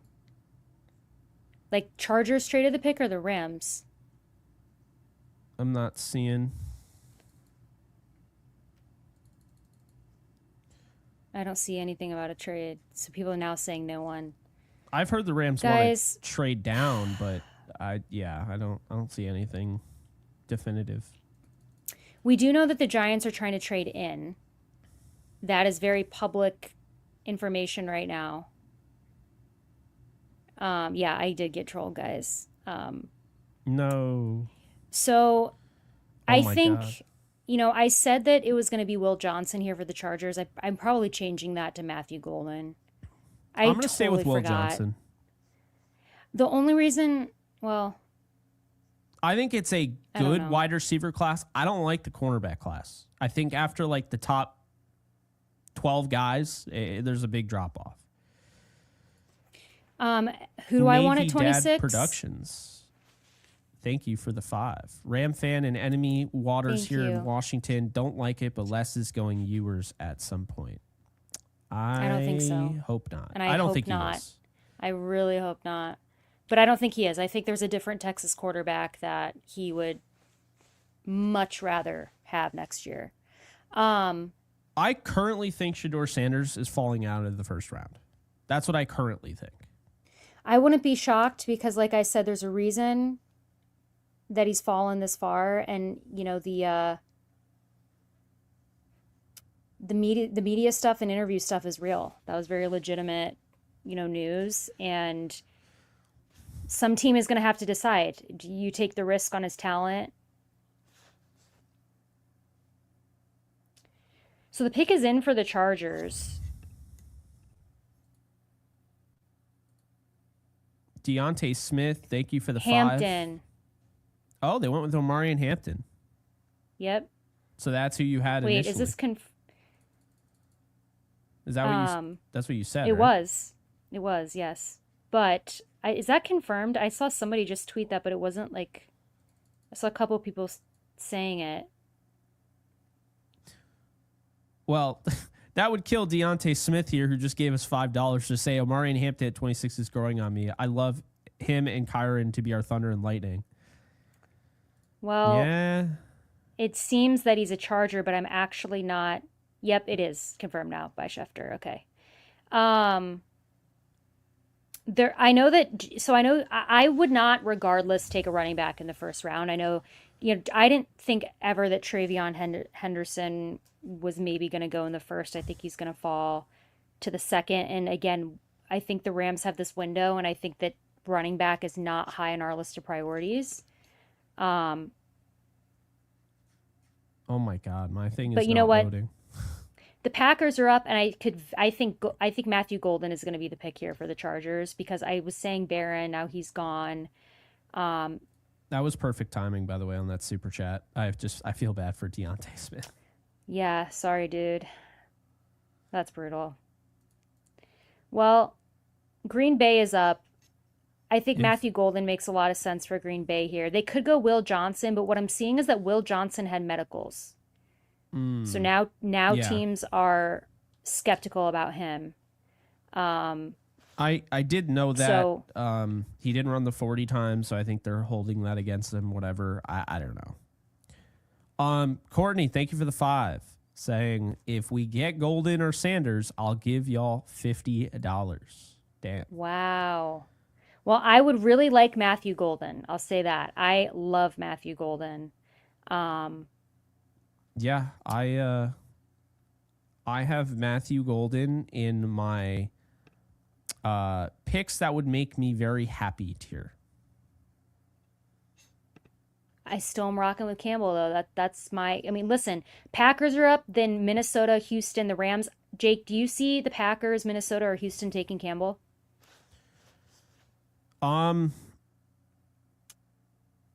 Yeah, I don't really see any of those teams taking Campbell. Yeah, I think he is going to be there at 26, which is wild because I didn't think he'd be there. And listen, I want him so badly, but I also know that the Rams' attitude towards linebacker. I'm just begging them to change. I'm begging them to do something different. Take a new way, take a new path. We'll see. We'll talk about that more when the Rams are up, but the Packers are on the clock. And we also know, there hasn't been announced a trade yet. We know that the Giants are publicly stating that they are trying to trade into the first round again, right? Mm-hmm. Somebody who wants Sanders, maybe a team like the Saints, maybe Cleveland, somebody who might want to trade into the first for Sanders could also trade with the Rams. Trading out is very much an option for the Rams right now. The draft IQ says that Cleveland would want Sanders more than the Giants. I don't think the Giants would trade in for Sanders. I think they want Dart. They want to reach on Dart? Okay. You know what? You know who else would be interesting? It would be really interesting if Vegas traded in for Sanders and paired him with Genty. That would be something. So I just realized something. Ja'Kalen Dobbins, a.k.a. J.K. Dobbins, is a free agent still. And so is Nick Chubb. That's wild. Because I was like, wait a minute. What's going on here? And it's like, yeah, the Chargers don't have him anymore. Forgot about that. I was like, why would they draft? You know what I don't like about that pick, by the way? Hampton and Najee Harris are like the same type of back. That's way too much like copy for me. I don't. That's Kyron Williams and Blake Corum, and we know how that went last year. Yeah. I'm not a fan of drafting running backs in the same style, but so the Packers are still on the clock. I think this is going to be Matthew Golden. Jake, did you make your official pick? The Packers? Maxwell Hairston is who I had on my mock. I think I'm just going to roll with Maxwell Hairston here. Also, Adam Schefter is now reporting saying that Will Johnson has a knee issue that has concerned some NFL teams, and that explains why he hasn't been selected. So, Matthew Golden is the second most picked player on PFF for the Packers, for what it's worth. Hairston is not even in the top 6. So this is interesting. It's being reported the Eagles are trying to work out a trade with the Packers right here. So if they're trying to do that right now, it's probably for... I think it's Jahad Golden. Campbell. Oh, you think? Oh, yeah. Yeah, because I mean, Don't do it, Packers. If you're trying to work out a trade, if you're the Eagles, I'm not saying the Eagles need to get a linebacker, but they like to pile on their depth chart. Right now, any of these guys that stand out, like guys that you have to trade up for, I don't really see that. I mean, Malachi Starks, maybe. But Ezraku, I could see. You're trying to get ahead of the... I think it could be Ezraku. That could definitely I like him a lot. He's very underrated. Mike Green. Too. That's who it would be. I think it'll be Mike Green if they're trading up.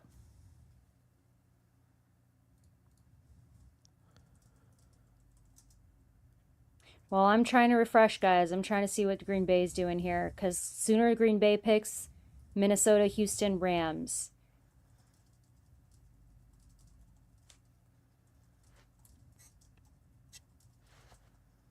Green Bay. Does it not always feel like when you get to this part of the draft that it's like they just run the clock all the way down every time? Yeah, I mean we know why they gotta get their ads. Yep. Ads. I said ads, not ass. Not gonna have that misconstrued. But no, there are people still commenting, yo, you got the suit and everything. The Packers are really going to make the Eagles better. No trade, Packers picking. I think this is going to be Maxwell Hairston. I think it's Matthew Golden. It is. The time of the Will Johnson stuff coming out, it could be Will Johnson. It could. It's either Will Johnson or he's going to plummet. That's really why that would come out. I mean, I had the Packers taking Barron. So, I had them going corner. By the way, this is great.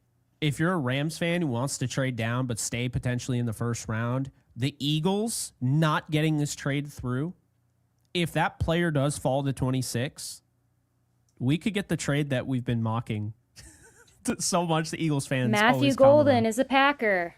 Damn. There you go. A lot of speed.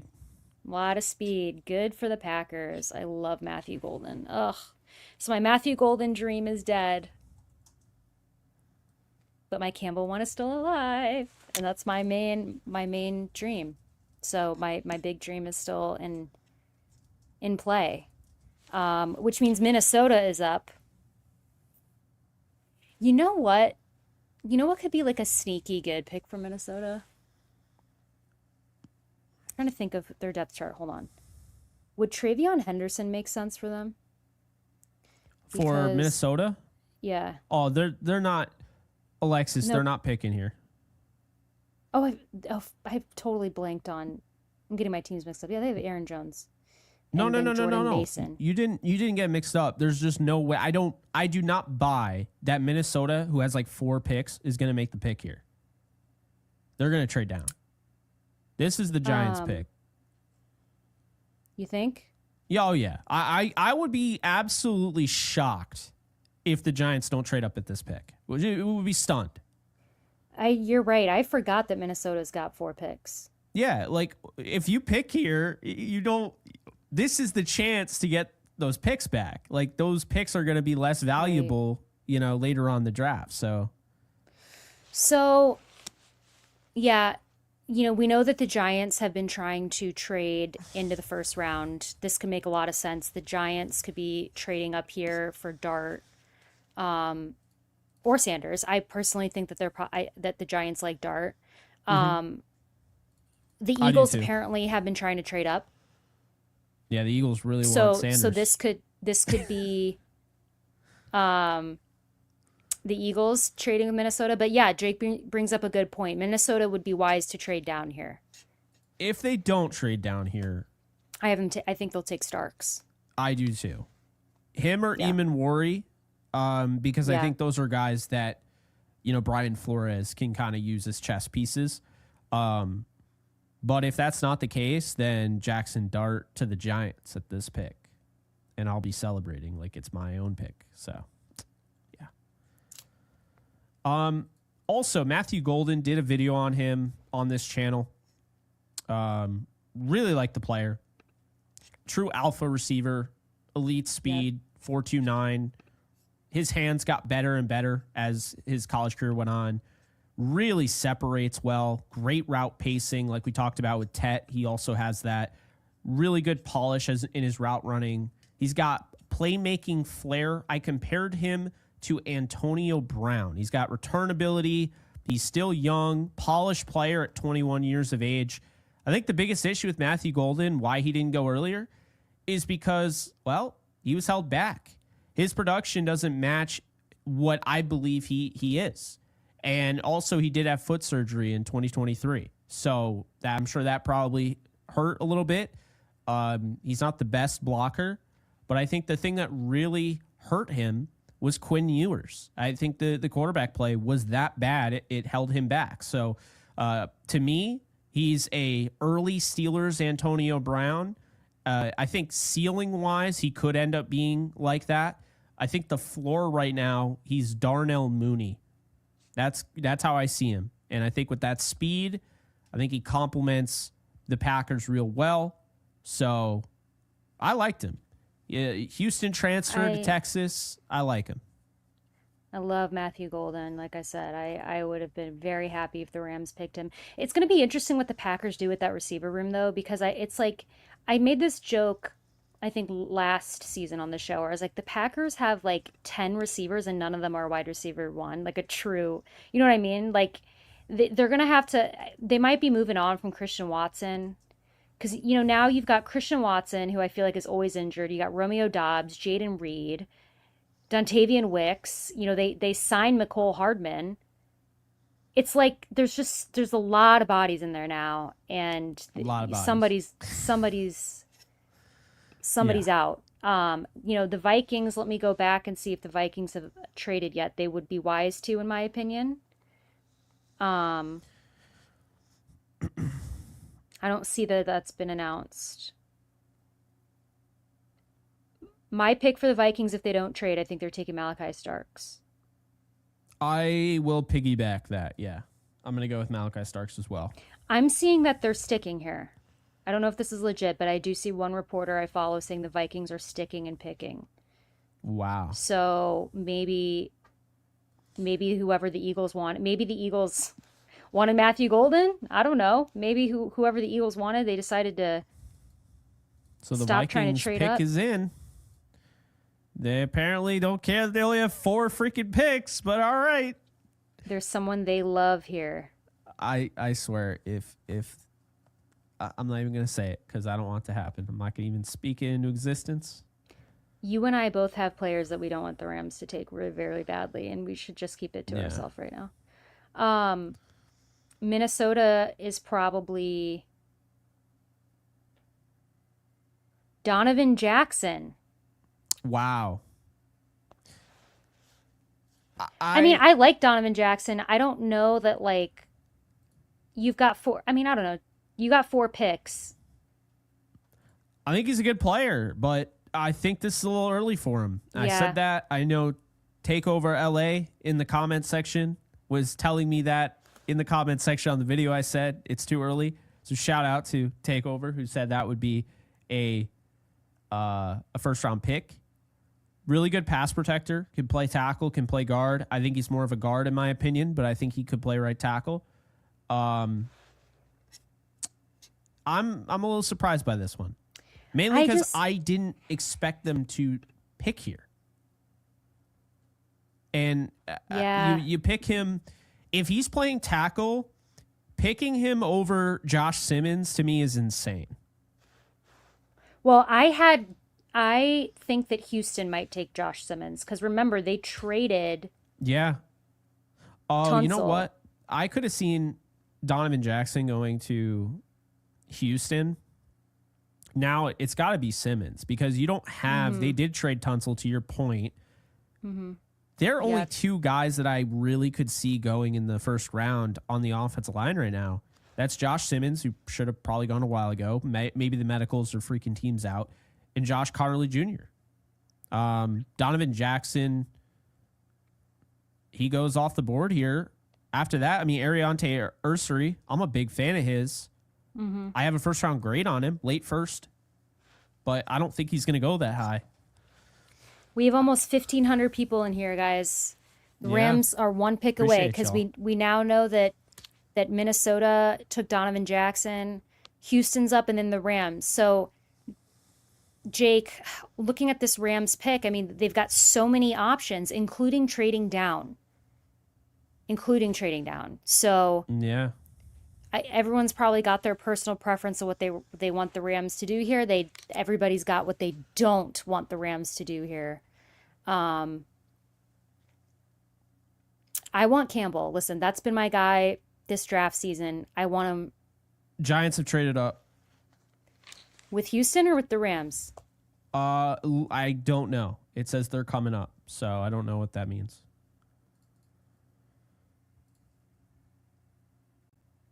I wonder, could it be the Rams? The Rams are trading and the Giants are on the clock. So the Rams have traded out of the first round, guys. There we go. It. Hold on a sec.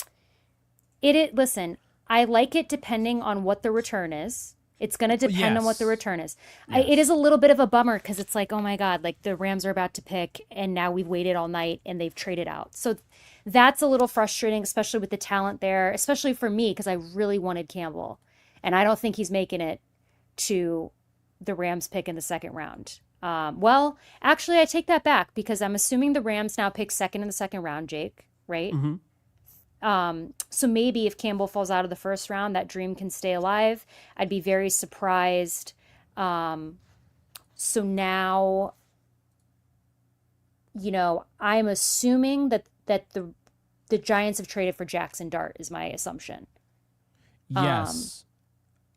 I'm a little confused. So who did the Texans get? They haven't picked yet, I guess?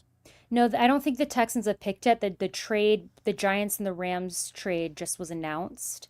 Yeah, Eagles the Giants are could also be trade getting up Sanders. still, by the way. It's bumming in this moment. It's a bummer in this moment. I don't.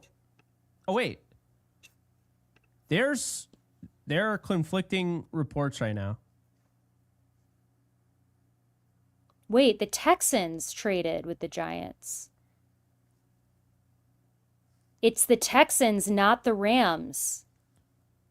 Ian changed his tweet. Yeah, Ian reported the Rams, and now the Texans officially. Yep. So, okay. So listen, this is a quarterback. So the Rams are still picking, guys. Stay. Hold the line. Hold the line. Rams are still picking. Texans trade the 25th for the 34th, 99th, and a third rounder in 2026. Ooh. Okay. So the Giants are obviously taking a quarterback. Is it going to be Sanders or Dart? No clue. I think the intel. Well, also, wait, hold on. Remember how much Sanders wanted to be on the Giants? Sanders always wanted to be a Giant. Remember when this draft process began and he was wearing like New York Giants cleats? The question is, do the Giants want Sanders to be a Giant, right? So I got it right. Jackson Dart to the Giants at 25. So I had him at 24. I was one pick off. Rams are up. Rams are here at 26. Please, Campbell, please. Let me look at who's available now. Let's see. Because Matthew Golden's gone. Barron's gone. I'm not even going to sugarcoat it. I think the Giants just absolutely made a horrific pick. I think they gave up too much, and the passing on Shedeur Sanders is just insane to me. I get it, that's their guy, but this is somebody who is coming from a system with Lane Kiffin that has never had a starter level quarterback. The best quarterback that has come from Lane Kiffin in the NFL is Matt Barkley. So I see an average arm, not a lot of zip. I see issues with anticipation. One progression type of guy. When he gets to his second, he rarely ever gets to his second. It's a really quarterback friendly offense. I think while I see some Jared Goff to his game, Jared Goff was way more NFL ready than Jackson Dart. So I understand he doesn't have to play right away, but I just don't think the decision making isn't great. The deep ball is overrated. I have footwork issues, disconnected. You look at just his arm mechanics. His upper half is disconnected from his lower half. I think just late in games, I just can't really trust him. He makes some good decisions here and there. He's very calm in the pocket. His footwork needs to get better, though. When I watched him, this is a leader. This is a likable dude, and he's mobile. But I thought there were way too many things here that just you don't pick a guy like this in the first round, in my opinion. You just don't. I mean, I like Dart. I think I'm higher on Dart, than you are. What I will say is I wonder if they thought the Rams wanted Dart. I mean that. Well, and yeah, also, yeah. The Rams could still trade back. We thought they traded back, and then they didn't. Now they're on the clock. They could trade back because we know the Eagles were trying to trade up. I can't even, I really want Campbell. I would love Luther Burden here as well. Maybe they go corner still. They get Amos or Morrison. I love Morrison. I think he's probably more of a second round guy. I don't know, Jake. What do you think happens here? What do you think the Rams do? I think they're going to trade back. I do. But if they don't, I feel like it's a little too early to get. But I'm going to say they probably go either one of these three receivers: Luther Burden, Elik Iomanner, or Jaden Higgins. Wait, Falcons are trading back into the first round. Okay, cool. I wanted to trade back. Yep, so Rams works. are trading back. Rams are trading back. So now they really are trading back with the Falcons. That I don't know that I love because the Falcons pick in the second. They're the 7th pick, I think, in the second round. So the Rams are really trading back here. They're not trading, right? Do I have this correct? Well, that's not bad though. If that's where they are. Hold on. Let me check this out. I don't think that's bad actually. So let's see here. It probably means my Campbell dream is dead. Yeah. But it's my reality now. The dream is dead, probably. Okay. So for the Falcons to have gotten this pick from the Rams, and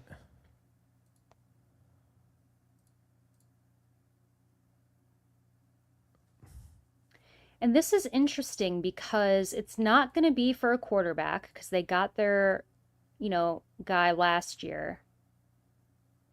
I'm waiting for the details, but yeah, okay, they're trading back. I tried to use the simulator to see what the Falcons had, and the simulator updated and locked me out. So that went over well. This is puzzling to me who Atlanta would be trading up for here. Because it's not going to be obviously Sanders. Maybe Will Johnson. Because they took Walker.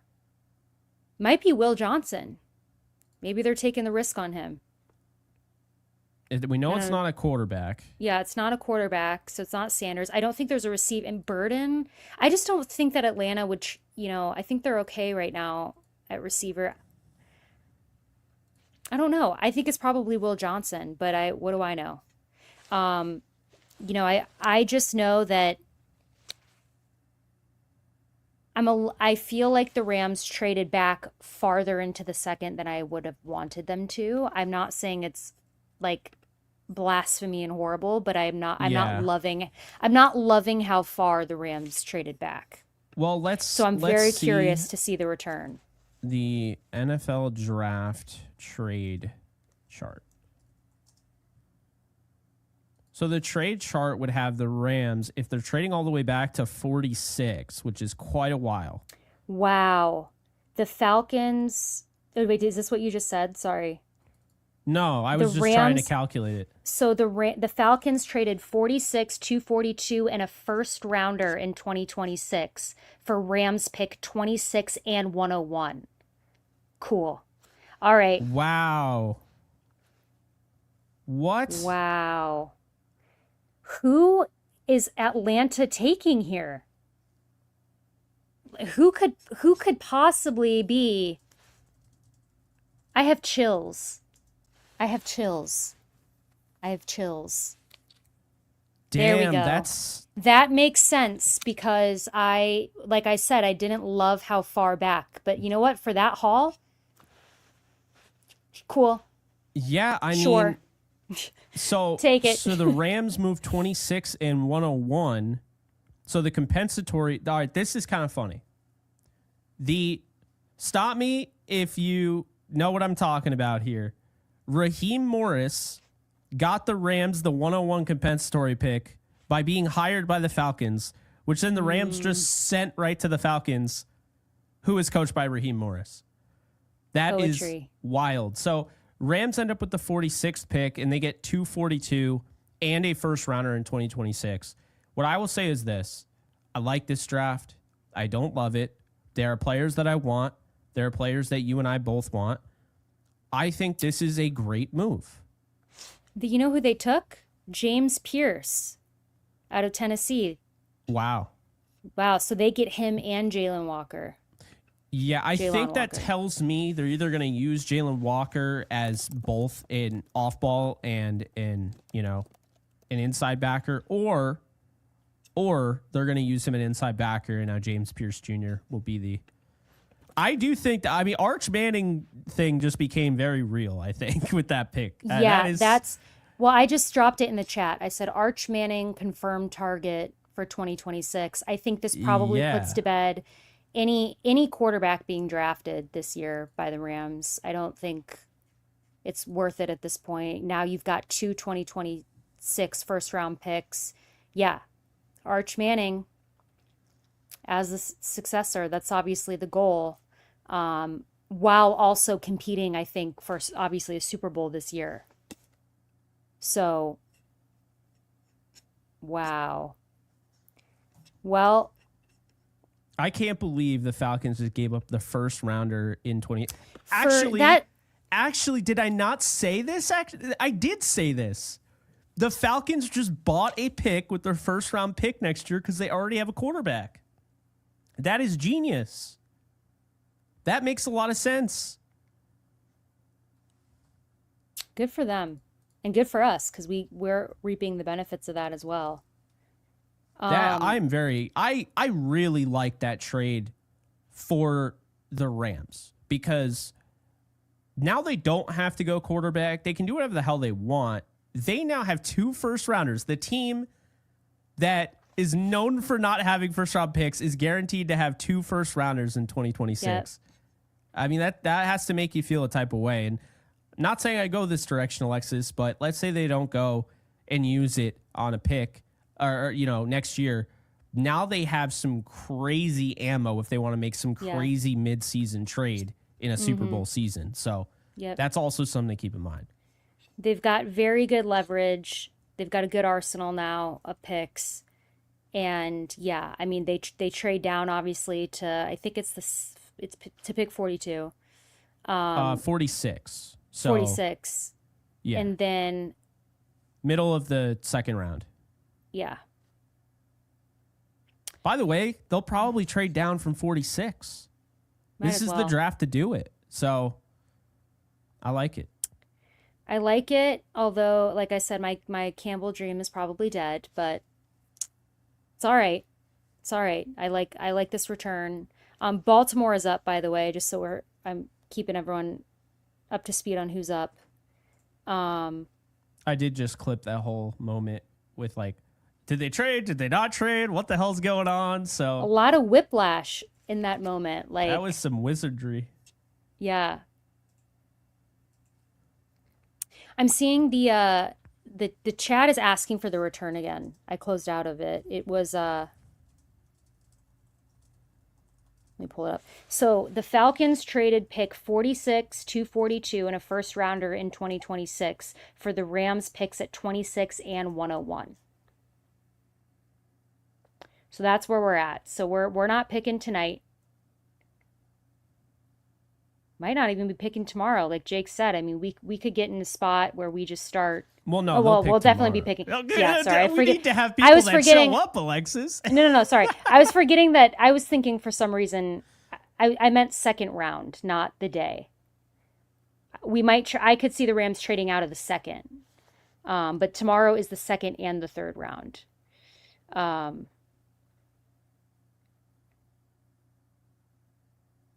wow. All right, and Baltimore is up. I know that people don't care about Baltimore, but for what it's worth,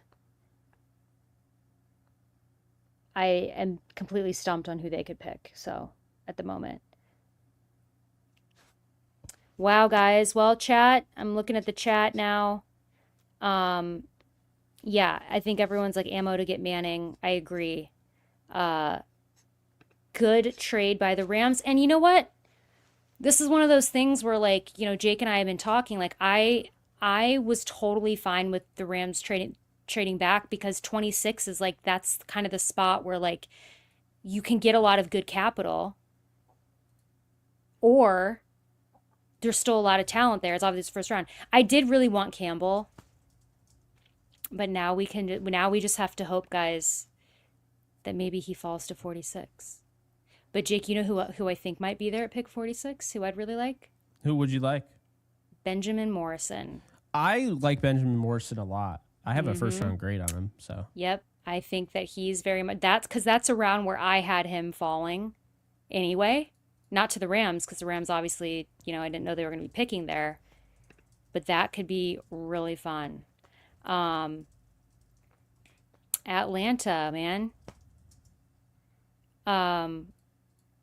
Could see Starks going here to the Ravens. The pick is in. I don't know what it is yet. I could see a safety going here. Starks is still on the board.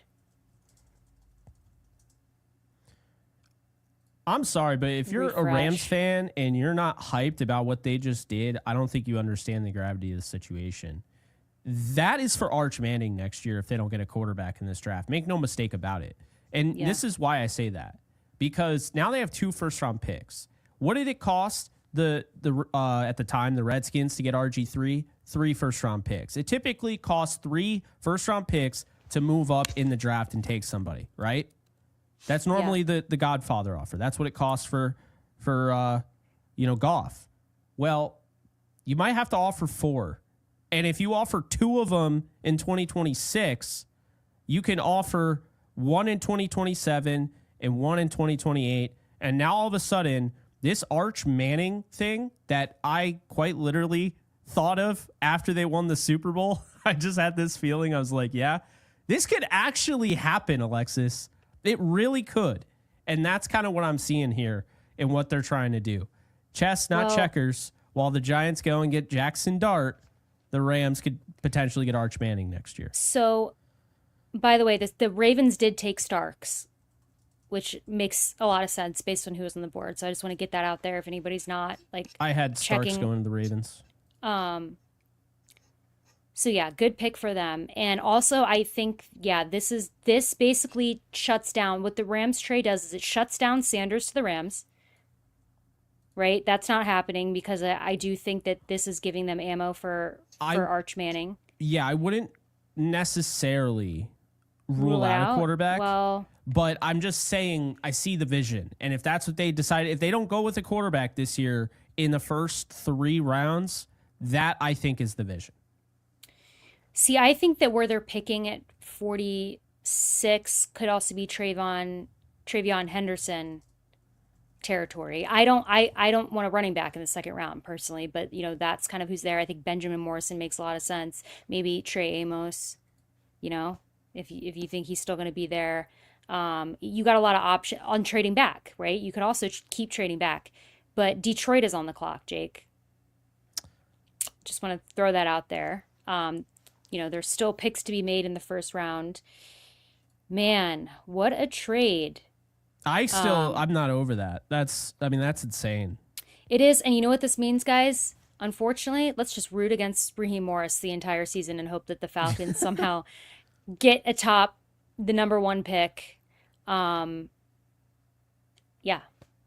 Now we hope that the Falcons get the number one overall pick.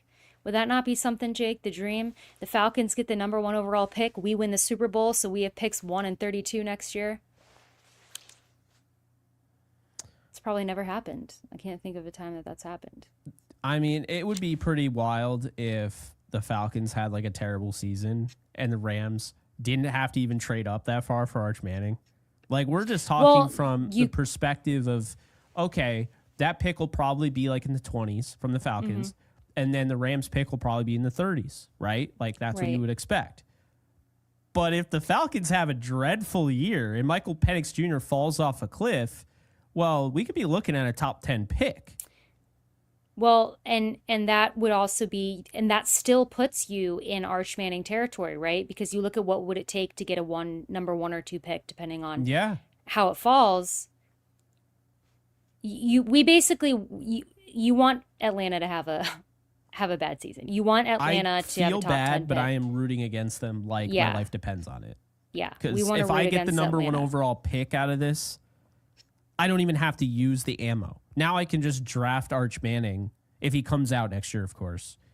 Mm-hmm. Draft Arch Manning, and then I can get the best player available on my board. That's insane. Insane. And we just hope Campbell falls to pick 46, guys. That is absolutely insane. We have tons of super chats to get to, guys. So if you drop them, don't worry. We're going to read them. It's been a wild... This is pretty wild considering they didn't even make a freaking pick. Because it was so... Yeah, and I mean, just like stunning. I mean, I just was stunned. Yeah. Especially because the pick before it, you think that the Giants... Atlanta just wasn't on our radar to trade back into the first, right? We're going, the Giants, but then they go ahead and they trade in and get Dart right before a pick. And then thinking maybe Philly because we know they were trying to trade up earlier. But it's like, no, it's Atlanta. I know. Well, let's get to the super chats here while we wait for Detroit to take forever. Sanj is back at it with the 5. Thank you. Sean is still missing Gurley as much as I love Kyron. B. Smith /SMU. Or Savion later as running back wide receiver. If we draft Burden or Golden, I'm taking a shot. I don't know if that's good or bad. And you sent that probably a while ago, so I apologize for just now getting to it. It's been hectic over here, but we really appreciate it. Aaron Rodgers, I can't say that without laughing. Thank you for the 5. I just know Aaron Rodgers is seething after the pack went wide receiver in the first. Yeah, I know. He's probably not happy about that. Thank you for the 5. Thank you. Deontay Smith is back at it. $2. Verse spooked the Vikings into drafting a tackle. I love this. I love it. Fair. Valid. SoCal Ram 88. Thank you for the 2. They got fleeced for 5th. Who got fleeced for 5th? 5th? 25th? Oh, the Rams. Wait, I'm trying to think of the pick numbers in my mind. See, I don't do good 26th. With overall picks. No. I'm trying to see if he's referring to, was there a 5th round pick involved in this trade? Because it was 46. It was I'll tell you right now. The Rams they got the 242nd. So they actually have a 7th round pick now. They did not have one prior. They have 5 picks in the 6th and 7th round. This draft should tell you, the way they just traded that away and got a first rounder next year, this draft should tell you straight up that they are planning on moving those. They're not going to just pick guys in those positions. I would imagine they package those, probably move up tomorrow a little bit. Maybe they move back. They're going to have some fun with this, clearly. I love the move. I really do. I think long term it makes a lot of sense. Even in the short term, it makes some sense. So, if anything, it's ammo, right? Yeah. I mean, if anything. Exactly. Thank you, Sanj. Sanj, Again. thank you for the 5. Campbell is good. Stutzman is good too. Can get him 3rd, 4th. Stutzman 6'3", 240. Same 40 as Campbell. I like Stutzman. I don't think he's anywhere near the player of Campbell, but I see what you're saying. I appreciate the 5. Thank you. Jordan Barhorse, thank you for the 5. Falcons first plus Rams first equals Arch Manning. See? Now you're thinking, Jordan. Yep. It's the first thought I had. I don't know. Maybe I'm wrong there. Rooting for ATL goes 0-17 next year. LOL. Yep, Deontay. Yep. We all are. I'm rooting for the Falcons to go 0-17 and not fire Raheem Morris. I think that's the nicest way that I could say that because I appreciate Raheem Morris. I don't think he would make it, but yeah.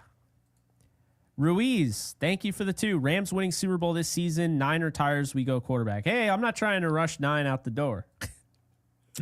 But I will love to see a Super Bowl win. Yeah, that's true. Knowing his competitive nature, I just don't think he'd retire. I think he'd all right, let's win the 3rd. Keep going, yeah. Abigail, thank you for the 2. Will Arch even be in draft next year for sure? Not for sure, but Arch is eligible for the draft next year. So that is something to keep in mind. He is redshirt freshman this past year, so he'll be a redshirt sophomore next year. So there's going to be teams being like, you got to come out, man. Yeah, I think he's definitely going. I think he will, but what do I know? Yeah. Sanj, thank you for the 20. All this means is Arch Manning 2026, 2027, they'll offer 3 first-rounders next year. Yeah, whatever it takes. If you believe this is your guy, if you believe he's a generational talent, you do it. Yeah. Appreciate you, Sanj. Deb, thank you for the 5. Thanks for the stream. Thank you, Deb. This girl has to try and sleep. 5:30 a.m. comes so early. See you tomorrow. Thank goodness no dart, and Jake did not pay me. Mm-hmm. Real quick, the Lions drafted defensive tackle, I think it's pronounced Tyleek Williams out of Ohio State. Interesting pick. It is an interesting pick. So I, a lot of times, had Kenneth Grant there. I think it's really interesting when the Lions draft Ohio State players because of that rivalry. Yeah. No, that is a little interesting there. Not that, they really care, but it's just fun. A little early, I think. Yeah, I agree. A little early. I don't know. Anyway, let's see. DJ, thank you for the 2. Great trade. DJ. But I really liked Will Johnson. Well, he's still there, and the Rams still do have a pick tomorrow at 46. Yeah. Mm-hmm. So we'll see what ends up happening. Tyler Story, thank you for the 10. I'm just jumping for joy now. 2 first-round picks for next year is a dream. We are positioned to pass the torch from Stafford to a new quarterback. We killed first round. I agree. Killed it without even having to make a pick. I agree. I guess they agreed with me when I said this team doesn't have really any needs, in my opinion. I think it's a lot of wants. I think it's a lot of upgrades. They won the Super Bowl with Troy Reader playing linebacker for this team. I mean, I like Troy Reader, but, they had to get Eric Weddle out of retirement. You know what I'm saying? I think they're fine. I honestly, they should have won it last year. So, yeah. P-Train, been a member for 39 months. Appreciate it. Jake, this was my master plan for the Rams to trade back in the second round, acquire a second first-round pick for 2026 so they can go up and get Arch Manning. My plan is coming together. Hey, I love it, P-Train. Shout out to you for having that. I didn't even think about it. Truthfully, I'm not going to sit here and pretend I did. I had a feeling that they would be interested in Arch Manning. Nothing is guaranteed, obviously, but I always felt like they'd be into Arch Manning. I did not believe that they would be acquiring a first-round pick in 2026. This is a fantastic move, I think, from the Rams.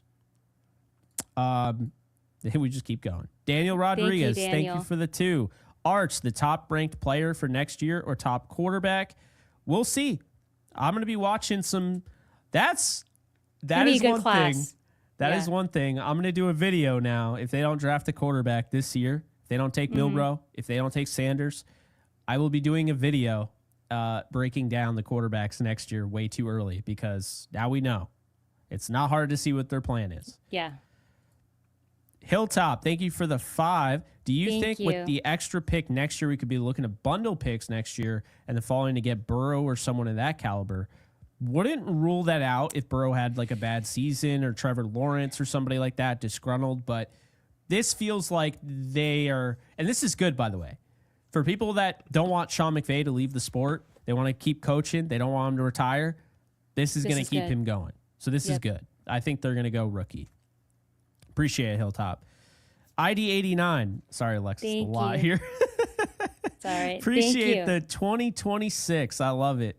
Arch Manning is the dream. If he comes out in 2026, the prospect of being a target by the Rams and McVay, that could be a compelling reason to leave college early. Great stream as usual, you two. We appreciate you, ID89. Thank you so much. Appreciate you. Jordan is back at it. Thank you, Jordan. With the $2. 26, 2 times. 27, 28 first for Burrow, who says no. Probably me. It's interesting that you guys are going after Burrow. See, I really think this is a rookie quarterback. I think it's I do love Burrow, but yeah, I think it's interesting, though, at the very least. Mm-hmm. What would you do, Alexis, before I move on to other super chats here? With that scenario? Like, with the 2 first-round picks, would you rather have the rookie and maybe sit a year behind Stafford or 2 years behind Stafford next year? Or would you rather move that and try to acquire a disgruntled, maybe Joe Burrow wants out, maybe Trevor Lawrence wants out, something like that? The rookie, I think. I think you take the rookie 100 out of 100 times. I really do. So, because the Rams are in a good spot because Matthew Stafford, like, they still have him. They don't have to replace him right away. So that's a good thing. Jordan, thank you for the 2. What's our bet this year, Jake? I guess we'll figure that out. But thank you for the 2. I appreciate it. We'll figure it out in due time. Cap, thank you for the 10. Yes, great trade move by the Rams. Let's go. Seems like Rams fans are really liking this. I don't see any negativity about this. Mike H, thank you for the 5. Think Rams use any of this late round draft capital in a Jalen Ramsey trade? No.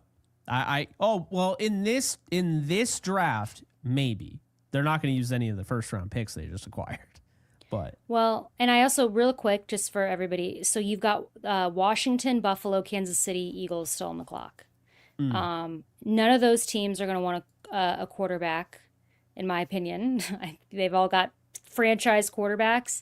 So I think that it's safe to say that unless somebody trades up, Sanders is going to be going to the second round. And also the Commanders just took Josh Connerly. I like this. I do too. I don't know why. I didn't even think. It's so weird. I watched the Commanders in the NFC title game. It was like, they need offensive line help. And then I had a chance to give it to them in my imaginary mock world. And Alexis, I never gave them one offensive tackle. So this makes a lot of sense. Really good athlete, new to the position. I like it a lot.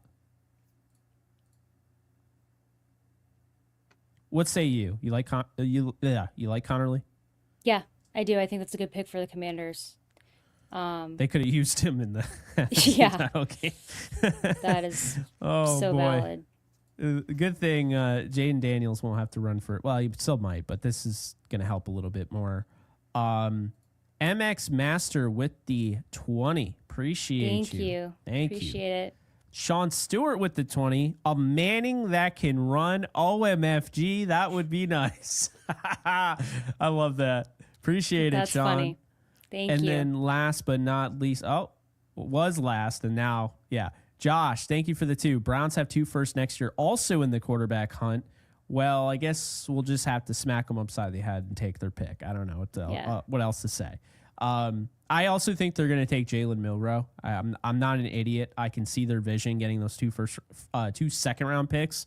Mm-hmm. Jalen Milroe's old offensive coordinator is on that coaching staff. They're going to get Milroe. I'm not an idiot. Red Boy, thank you for the 10. I could see us signing Stafford next year to mentor a rookie quarterback in Archie Manning. Also attempting to trade for Ramsey with late round picks, maybe. I could see it. I definitely don't think, again, guys, I don't think they're going to use any of those first round picks to trade for anybody except for trade up and get their quarterback. Right now, I believe that would be Arch Manning. If they can't do that, keep in mind this is a great quarterback class. So the point is that box that needed to be checked, in a way, they've already filled that box with a check mark because they are going to be able to get one of the better quarterbacks in next year's draft if they want to. Yeah. So that's the great thing ammo. about tonight. Yeah. I know. It's a win situation. In my opinion. Win. All we do is win. Do you remember that song? Yeah, I do. All that, by the way, no offense to the Falcons, but James Pierce Jr., all that for James Pierce Jr. I am very surprised. I like him, but that was high. Like, I mean, that was a lot of capital to move. I think that the Bills here, by the way, I'm about to recheck their depth chart to make sure I'm thinking clearly, but I'm wondering if the Bills are going to kill my Campbell dream. So no, I'm blanking because they've got Milano. Wait, hold on. We still have over 1,000 people in here right now. I know. It's lit, guys. It's crazy. We're almost at 10,000 views. Oh, they've got for Bernard. The episode. I forgot that. Okay, maybe not. Maybe my fears are unwarranted.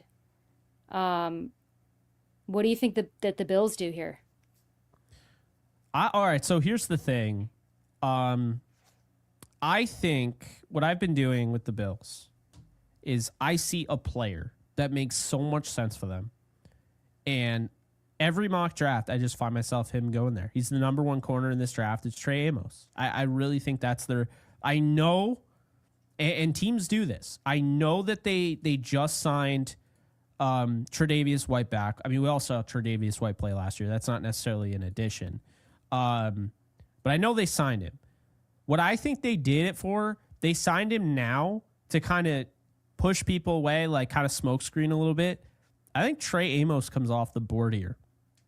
I do. See, I was almost wondering if they take the risk on Johnson. I am very curious if there's a specific diagnosis that we don't know about with that knee with Will Johnson, because I mean, and I feel bad. They were showing him on NFL Draft Network, like sitting in the no. Tell me he isn't at the draft. He's at the draft. Oh, and that sucks. At least I think it was him that they were showing, and I feel very badly, obviously, whenever that happens.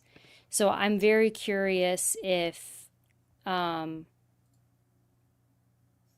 what's going to come out about that. And I'm wondering if maybe that the Bills take the risk on him here.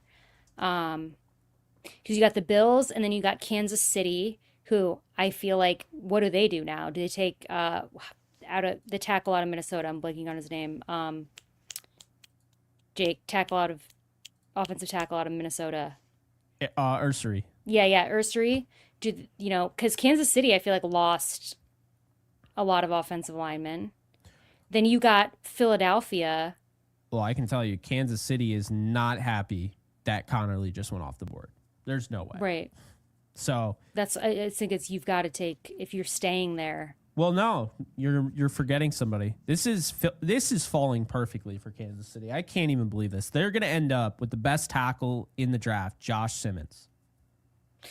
That's right that Simmons is still there. That pisses me off. Are you kidding me? But he also had medical concerns. It's kind of, it's like what we're seeing now with Will Johnson. But he checked out okay. Everyone was saying he checked out okay. Although it should be very telling that the Texans traded out instead of picking him. Maybe he's going the second round. I mean, we'll find out. I mean, Bill's selection is in.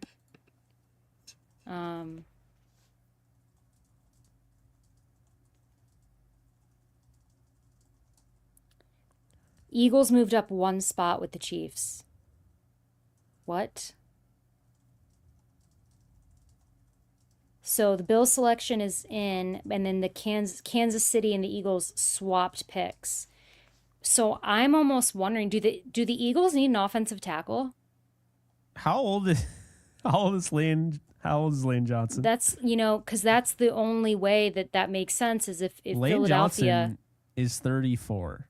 Yeah, they might Andrew be Whitworth trading. played until he was 40, but not every tackle does that. Yeah, so well, first off, let's get through the Bills pick.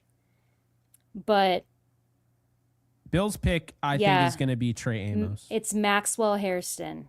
Oh, okay. So we both had corners, but we just both had the wrong corner. Oh, you had Will Johnson? Yeah, I just thought they were going to take the risk Okay. of Johnson. I was wrong, but so that's a really good pick. I really like Hairston, the cornerback Hairston's out a of really Kentucky, good athlete. and it's always so intriguing to me when teams do one spot trades, because what that tells me is that there's somebody that the Eagles want that they knew that the Chiefs would take. I think it's going to be that tackle out of Minnesota that I keep forgetting his name.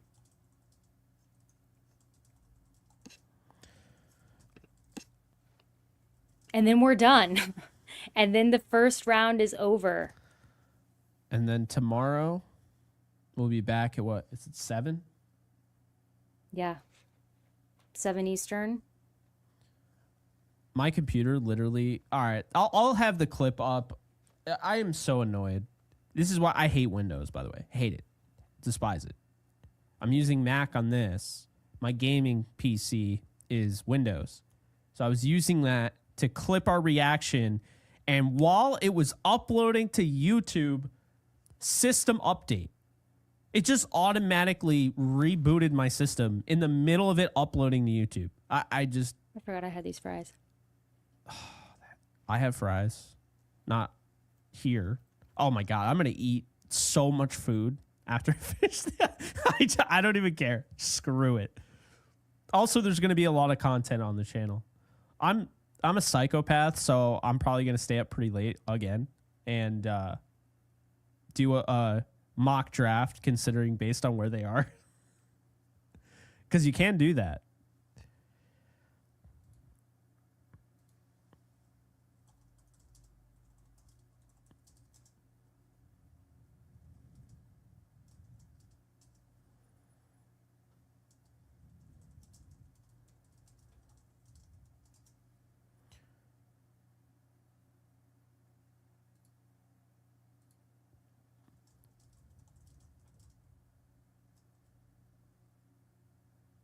I could see Ezraku. I could see Mike Green.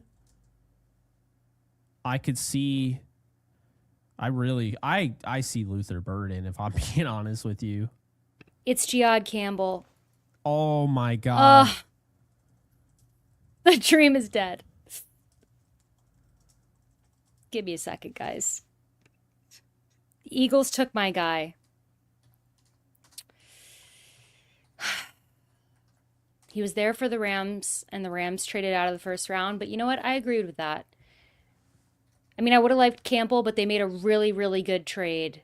So I can't be too upset. But man, I wanted him, and I was going to try to delude myself into thinking he would fall to 46 by some miracle. And the Eagles ruined it for me. And the dream is dead. Jihad Campbell is Officially. just an effing stud. I mean, the rich get richer in Philly. That's a really good pick. It makes sense why they traded with the Chiefs. They didn't know what the Chiefs were going to do. I'm sure the Chiefs weren't telling them straight up. So I'll say this. Campbell graded out as my 8th overall player.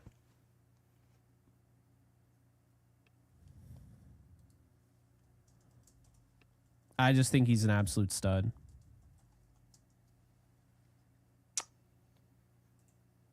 This hurts me.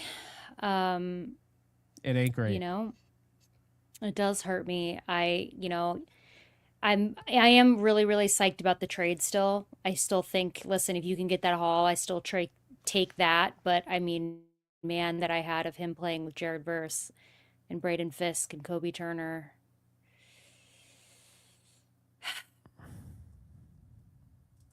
I bought into it, guys. I'd bought into it. I'd sold myself on it. And,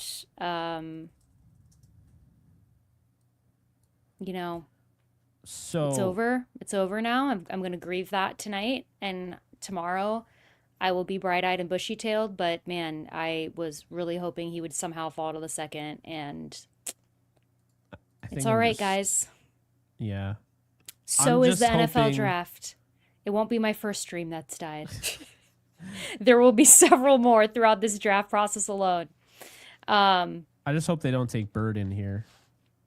the I can totally Chiefs. see it. How? Tell me that's not a Chiefs pick. Yeah, it is. They love Mizzou players. They're gonna take one of my favorite players that's remaining.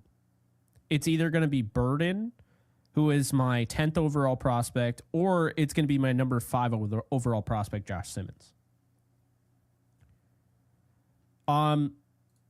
Can't hate on it too much because again, the Rams traded down and they absolutely I think it's going to be Josh Simmons stole because it. it just makes too much sense. I do agree. It's going to be one of those guys I'm going to be pissed.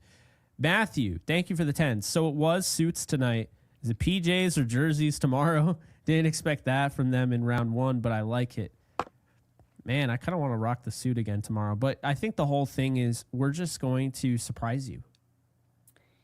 You know, I would love to rock the suit. I think the thing with the rocking the suits tomorrow is so Saturday is cozy Saturday day will because not happen. I can so tell you I'm that will almost not like happen Saturday. because we're for sure not doing suits on Saturday. I feel like we should let them have their moment tonight, and then we shouldn't do it again tomorrow.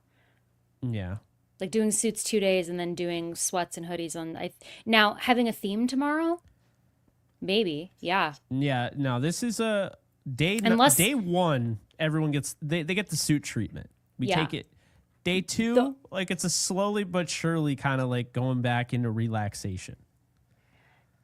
I will wear a suit tomorrow if that is what everybody wants desperately.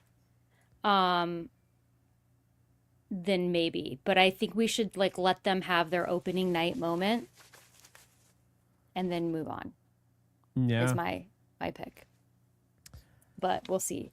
We shall see. Chiefs, thank you, Dominic. Thank you, Dominic, for the 20. Much love, Jake and Alexis, for all your hard work for the Ramley question. Will you take Will Johnson if he is there at 46? I'd consider it. I need to know who else is there. I I wouldn't need be to know rushing who else the is podium there. for him, but I need to know who else is there, and I also would like more clarity on if is this the same thing, kind of the same problem, or is this like is there something else, you know? no, that's true. But I guess that's the point is do we, would we knowing what we know now? I don't know. I'm surprised that he fell out of the first. I mean, that to me tells me that there is something big um, going on that maybe we don't know about. Yeah, the Rams just said the value they were able to get, it just was too good to pass up on. So that's why they made the trade. Not like it's a bad move. It actually makes a lot of sense, and we all love it. I think I'd give that an A-plus trade. I do too. I really think they just absolutely nailed it. I think the Eagles get an A-plus pick because I think Jahad Campbell, he's a little bit of everything in one. He can blitz. He can cover. He's a great run defender, sideline to sideline linebacker, modern day style. Yeah, he fits, and they already got guys over there. Psh. Stop talking about how good of a player he is. It just hurts. It hurts more the more that you talk about it. I think we have the pick. The Chiefs pick is in, but it's not been announced. I mean, it's got to be. I think it's Simmons or Burden. The league is expecting it to be Simmons. That's what I just read.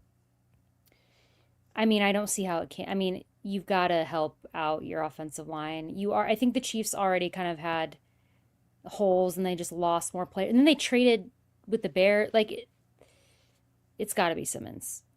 Oh, yeah.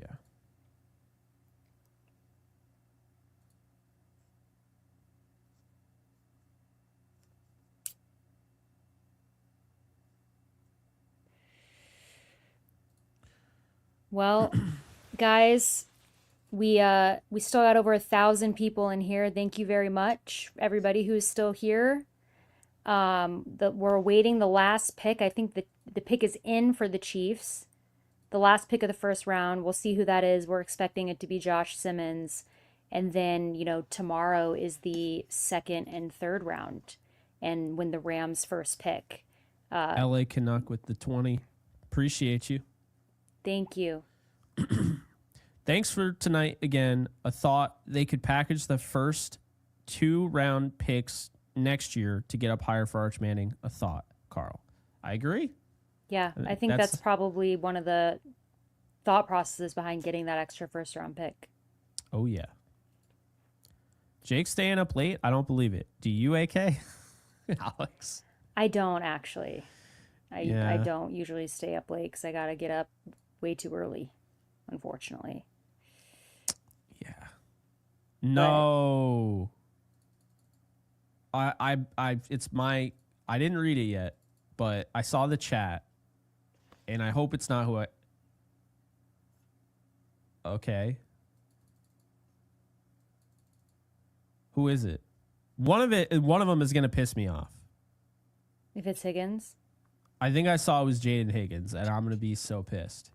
I have not seen anything about the pick from anybody. So I think the Chiefs would be very dumb to not take an offensive lineman here based on, what's going on with their offensive line room. But I don't know, chat.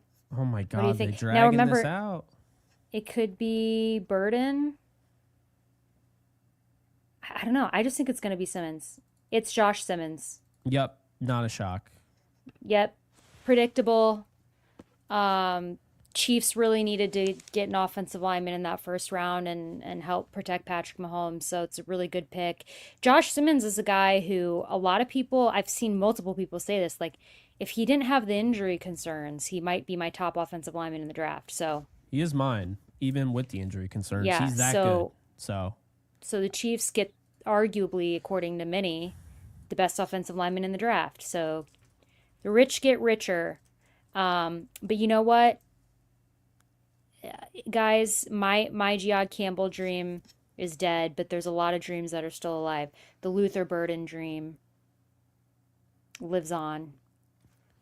By the Benjamin Morrison dream lives on.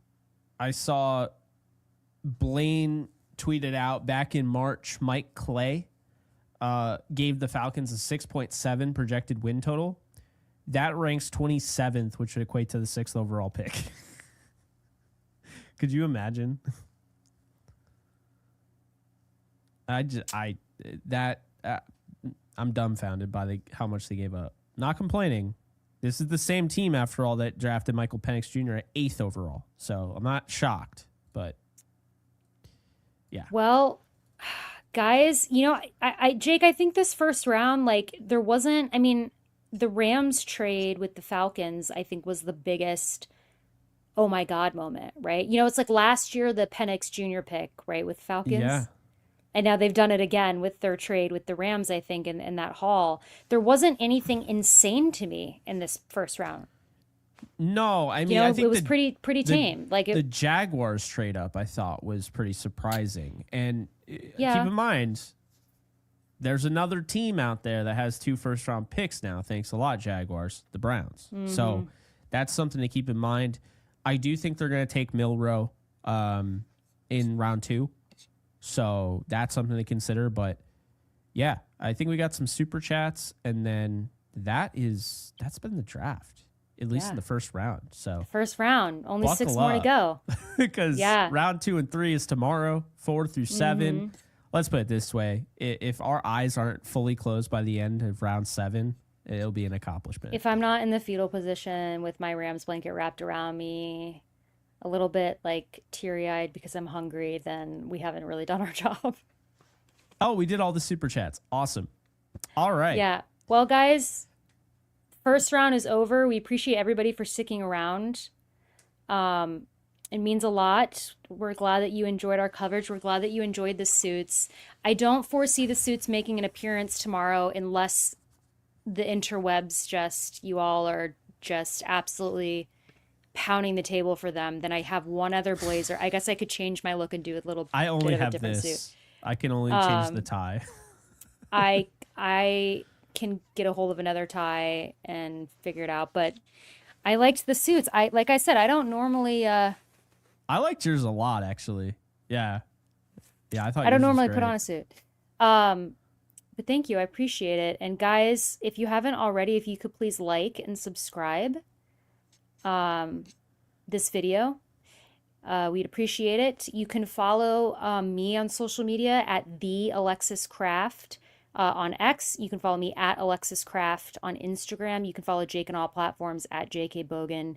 And Jake, any parting words as we wrap up round 1 of the 2025 NFL draft and get ourselves ready for round 2 and 3 tomorrow?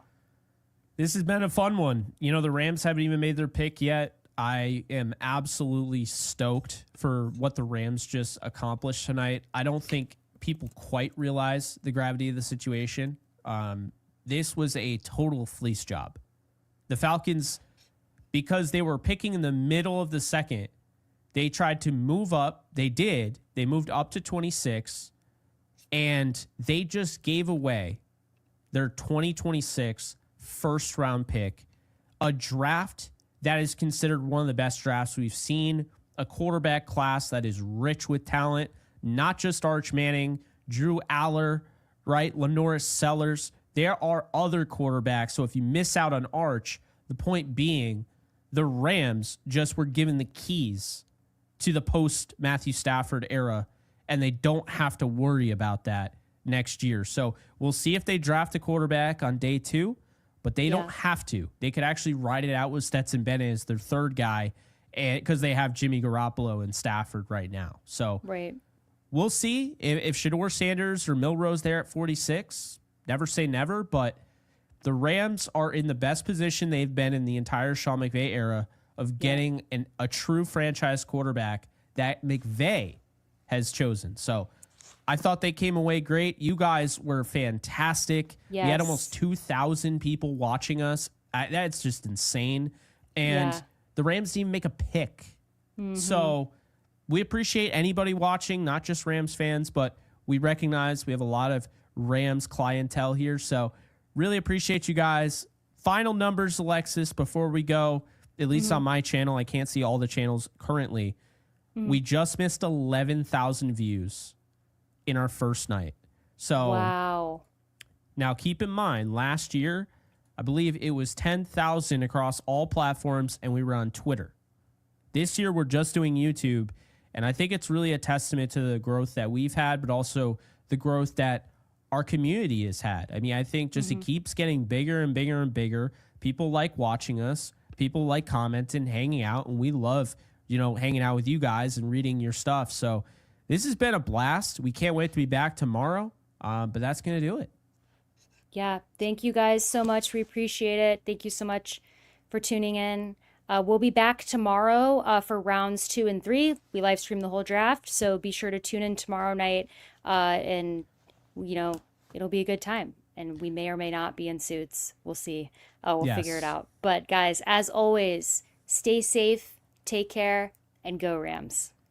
And before you head on out of here, if you want to get any one of these masks behind me, Michael Myers 2018, Michael Myers 1978, or the Pennywise mask, you can do so. They're all on the trickortreatstudios.com. So trickortreatstudios.com, use our code TOTSJE. You'll get 15% off. If you're wondering, why would I get a mask at this time of year, not Halloween? Well, this would be the time to do it. It's 15% off. You get a Halloween mask. You get something in the background. Also, masks are dope. So what are you talking about? And there are other stuff there. So be sure to check out today's sponsor, Trick or Treat Studios, who is our sponsor throughout the entirety of the NFL draft stream. They have been great to us, and they are obviously great. That's why I have 3 of their masks behind me. You guys take care. We'll see you soon. Later, folks.